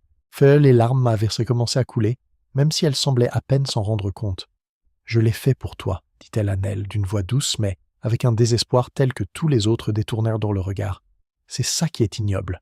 Je l'ai fait pour toi, mais aussi pour moi, et parce que j'étais épuisé, si épuisé. Tout est mélangé maintenant. Je ne peux plus démêler les choses. Je voulais que tu gardes ton père. Je voulais que Gérald disparaisse. Je voulais que tante Lavinia se taise. Je voulais un jour, une semaine, un an sans être observée par un homme qui savait. » Elle se pencha en avant, les mains pressées contre ses yeux. « Et maintenant, tu le sais, ici même, devant eux tous, j'ai tout fait de travers. » Nell s'écarta de Peter et s'agenouilla devant sa mère, bien que son propre visage fût mouillé et blême d'horreur. « Maman ?» Diana prit les épaules de sa fille et les soutint de ses mêmes belles mains habiles qui, dans l'obscurité, avaient noué des bouquets, administré des potions et serré des rubans. Elle tremblait de façon incontrôlable. « Ne m'appelez pas aussi gentiment. Pas maintenant. Vous ne devez pas être gentil maintenant, sinon je le supporterai encore moins. » Mais Nell, avec l'instinct aveugle de la jeunesse, serra sa mère dans ses bras. Peter se détourna. Clara Vale resta figée, la bouche serrée. Hélène Alder pleurait en silence, non seulement pour Diana peut-être, mais aussi pour elle-même, pour toutes ces années, pour l'homme qui les avait toutes dominées, d'une manière ou d'une autre. Miss Marple vit Cradock hésiter. Mais il n'était pas de son ressort de permettre des marques de tendresse, et pourtant il en fit. Il leur accorda encore une demi-minute, puis il traversa la pièce. « Madame peut-être, Madame Mordon, dit-il d'une voix grave plutôt que dure, je dois vous demander de venir avec moi. » Diana releva la tête. Les larmes coulaient encore sur son visage, mais la sauvagerie commençait déjà à s'estomper. On vit, à cet instant, les vieux réflexes de maîtrise de soi et d'autorité se manifester à nouveau autour d'elle, insuffisants pour la sauver, juste assez pour lui permettre de tenir debout. Nell se releva aussitôt et attrapa la main de sa mère. Non. Le mot sortit d'elle, comme le cri d'un enfant contre l'obscurité. Peter bougea lui aussi, mais s'arrêta en voyant l'expression de Cradock. Au c'était un homme sensé qu'ils avaient reconnaître quand le bon sens avait perdu tout son sens. Diana baissa les yeux vers Nell avec une étrange tendresse, empreinte d'épuisement. « Mon chéri, dit-elle, et cette simple marque d'affection prononcée dans une telle pièce à un tel moment était plus terrible que n'importe quelle scène plus dramatique. Vous devez me laisser partir. Non, s'il vous plaît, maman, s'il vous plaît. Je t'ai déjà trop longtemps menti. Je ne te laisserai pas supplier pour moi devant des inconnus. » Sa main tremblait lorsqu'elle la posa sur les cheveux de Nell. « Lève-toi, ma chérie. Tiens-toi bien droite. » C'était ce qu'elle aurait pu dire après une chute enfantine dans la chambre d'enfant, et c'est pour cela que Nell obéit. Elle resta debout, le visage humide et vide de stupeur. Hélène Alder s'était relevée elle aussi. Elle était très pâle, mais elle dégageait désormais une sérénité qu'elle n'avait pas auparavant, comme si une terreur intérieure s'était apaisée en la nommant. Clara Vale traversa la pièce et redressa la photographie du major Mordaunt, tombé à terre, sans dire un mot. Puis, une main gantée posée sur le cadre, elle fit face à Diana. Son visage n'exprimait ni triomphe ni condamnation, seulement une pitié glaciale, fruit de la colère. Craddock a déclaré « Vous n'avez pas besoin d'en dire plus ce soir, à moins que vous ne souhaitiez faire une déclaration officielle. Mais ce que vous avez dit a été entendu par des témoins. » Diana hocha légèrement la tête. « Je comprends. » Le docteur Harrow, qui était resté près de la porte comme un homme incertain de savoir si sa profession lui conférait encore une quelconque utilité dans cette affaire, s'avança légèrement. « Madame Mordaunt, désirez-vous quelque chose ?» Elle a failli sourire. « C'est bien vous, docteur. » Mais non. Miss Marple n'avait pas bougé. Assise, la laine noire amassée sur ses genoux, elle regardait Diana se ressaisir pour la dernière fois dans cette pièce. « Il y a une chose, » dit Diana. Elle se tourna non pas vers Craddock mais vers Peter. « Vous m'avez demandé pourquoi je ne vous l'avais pas dit. Je vous ai donné une raison.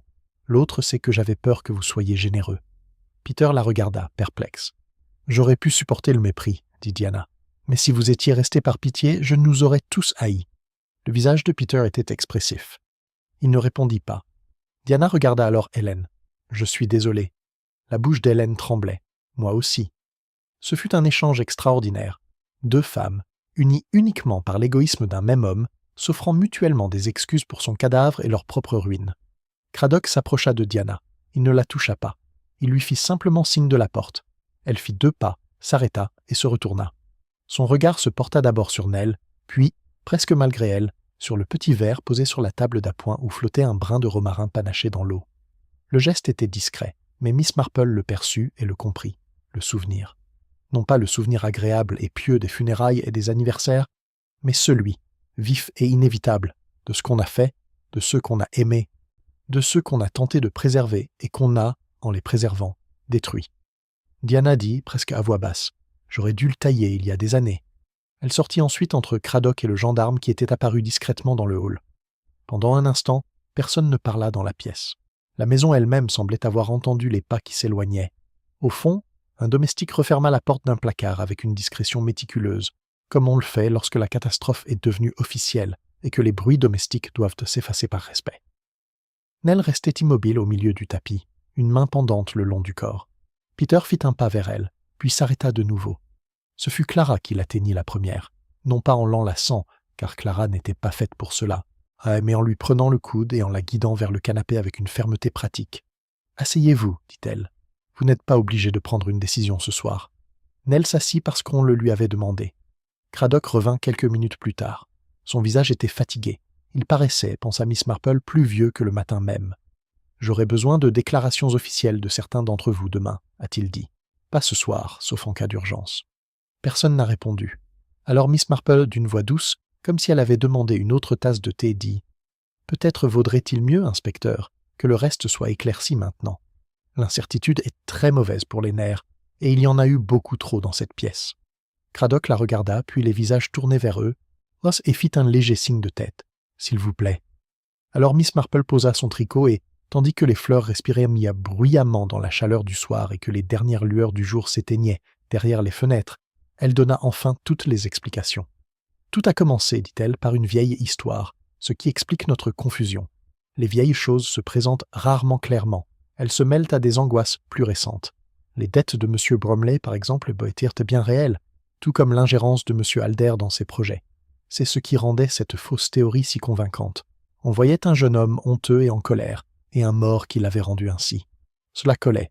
Je me suis laissé berner bien trop longtemps. Mais Gérald Alder n'avait pas pour seule habitude de s'opposer. Il cherchait à asseoir son pouvoir. Il aimait se mettre entre les gens et leur propre vie. Cela lui donnait un sentiment d'importance. Le fait que Nell soit sa fille et qu'elle ait été élevée sous le nom du major Mordaunt était son arme la plus redoutable. Il s'en est servi pendant des années, peut-être avec douceur, peut-être sous couvert de conseils, mais il s'en est servi tout de même. Madame Mordaunt le supportait car révéler la vérité blesserait Nell et déshonorerait la mémoire du major Mordaunt, qu'elle chérissait d'autant plus peut-être qu'elle lui avait fait du tort. Hélène baissa les yeux. La main de Clara se crispa sur le cadre photo vertical. « Mademoiselle Lavinia, dit Miss Marple, semble avoir été de ces vieilles dames qui deviennent plus audacieuses à mesure que leurs forces les abandonnent. Elle connaissait la vérité et décida que le silence avait déjà fait assez de mal. Elle écrivit à Gerald qu'il fallait tout révéler à Nell avant le mariage, pensant sans doute que l'honnêteté, aussi douloureuse fût-elle, mettrait fin à l'affaire. C'est une grave erreur de croire que la vérité arrive toujours sans heurts simplement parce que c'est la vérité. Parfois, elle arrive comme un courant d'air à travers une vitre brisée, de quoi tuer le malade alité. Le docteur Harrow s'est déplacé mais n'a pas interrompu. Madame Mordaunt se retrouva prise entre la détermination de mademoiselle Lavinia et l'usage probable que Gerald en ferait. La potion soporifique était là. Le chloral en excès est une arme silencieuse, surtout dans une chambre de malade. Il ne nécessite ni mise en scène, ni violence visible.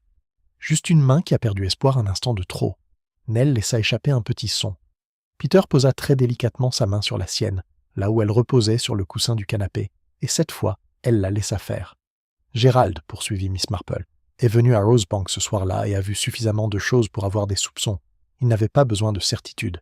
Il appréciait les soupçons car ils pouvaient être modelés au besoin. Mardi, il a exploité son avantage. Il s'est disputé avec Peter, il a peut-être parlé à sa femme. Il a organisé la rencontre près des Ifs. Ce qui s'est passé là-bas n'était, je crois, pas prémédité au sens juridique du terme, mais inévitable au sens humain. Madame Mordaunt est venue le voir avec du romarin funéraire.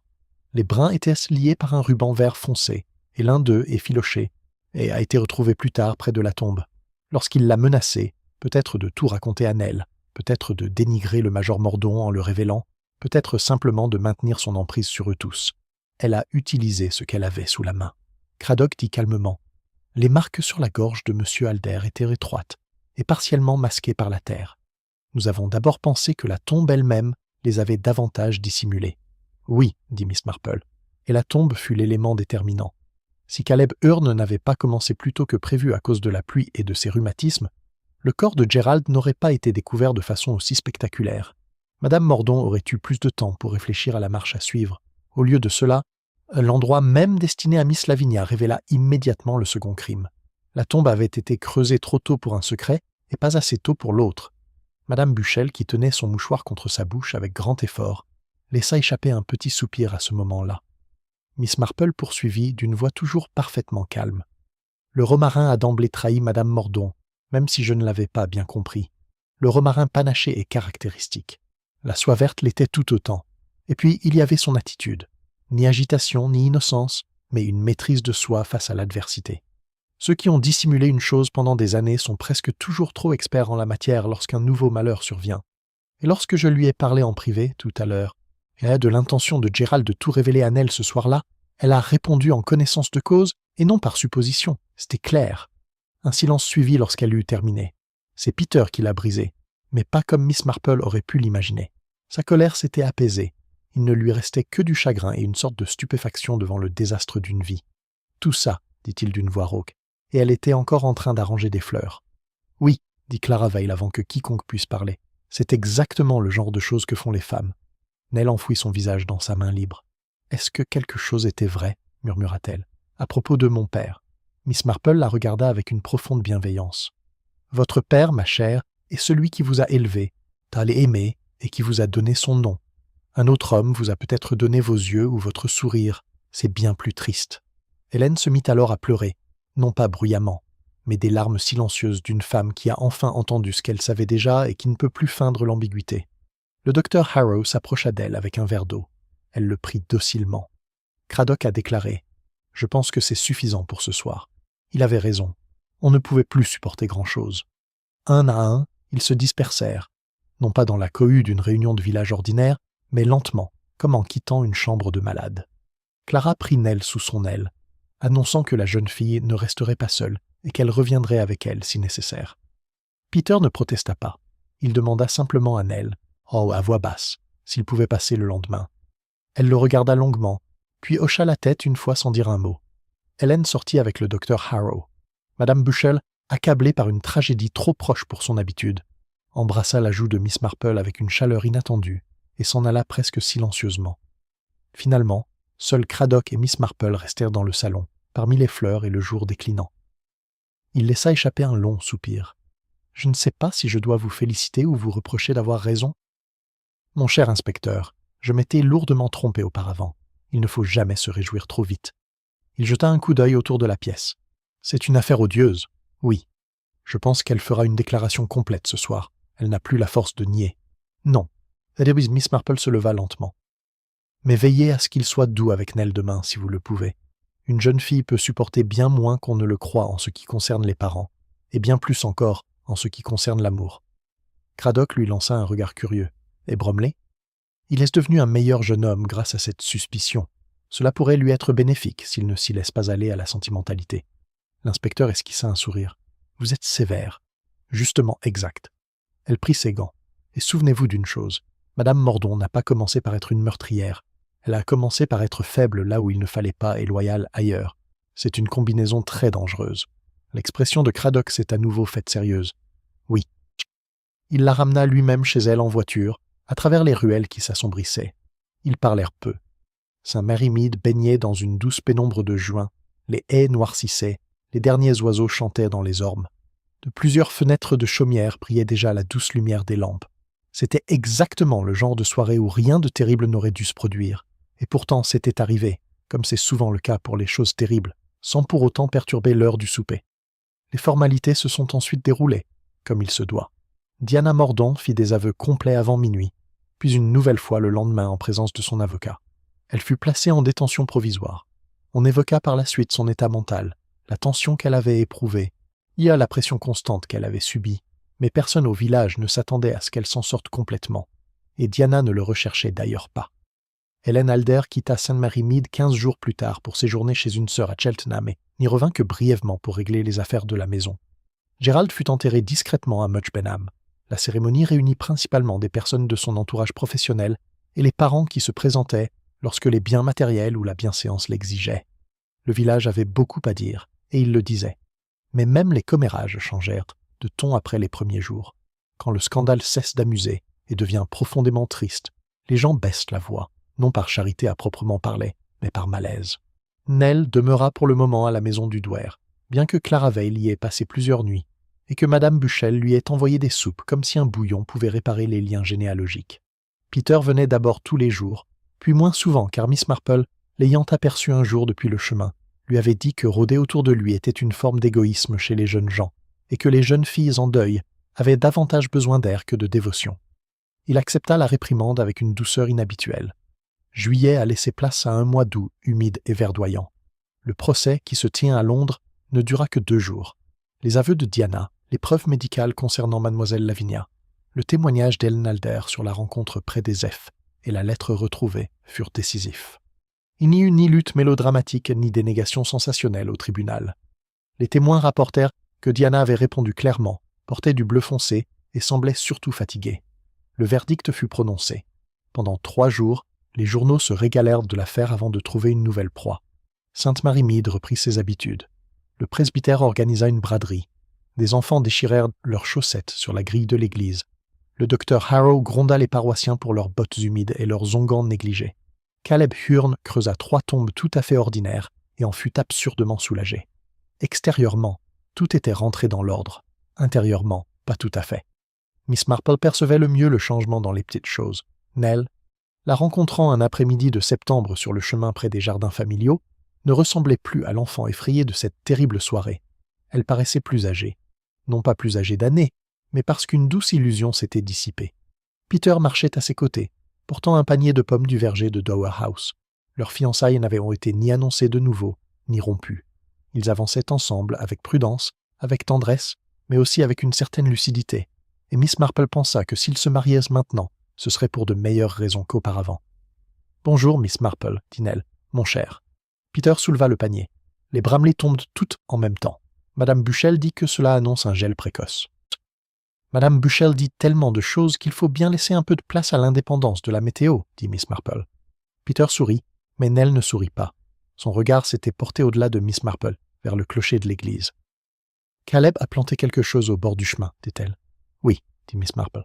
Les marquillés trouvèrent que la bordure était dégarnie à cet endroit. Nell hocha la tête une fois. Je sais. Elle et Peter continuèrent leur chemin. Miss Marple se retourna et regarda. Le long du chemin menant à la porte du cimetière, là où la terre avait été retournée en juin et où tout Saint-Mary Mead s'était tenu, les yeux rivés sur la tombe ouverte, courait désormais une bordure basse de romarin, d'un verre uni, sans panachure, planté en une ligne nette. Caleb, homme pragmatique, l'avait choisi pour sa robustesse et son parfum frais lorsqu'on le frôlait avec les jupes.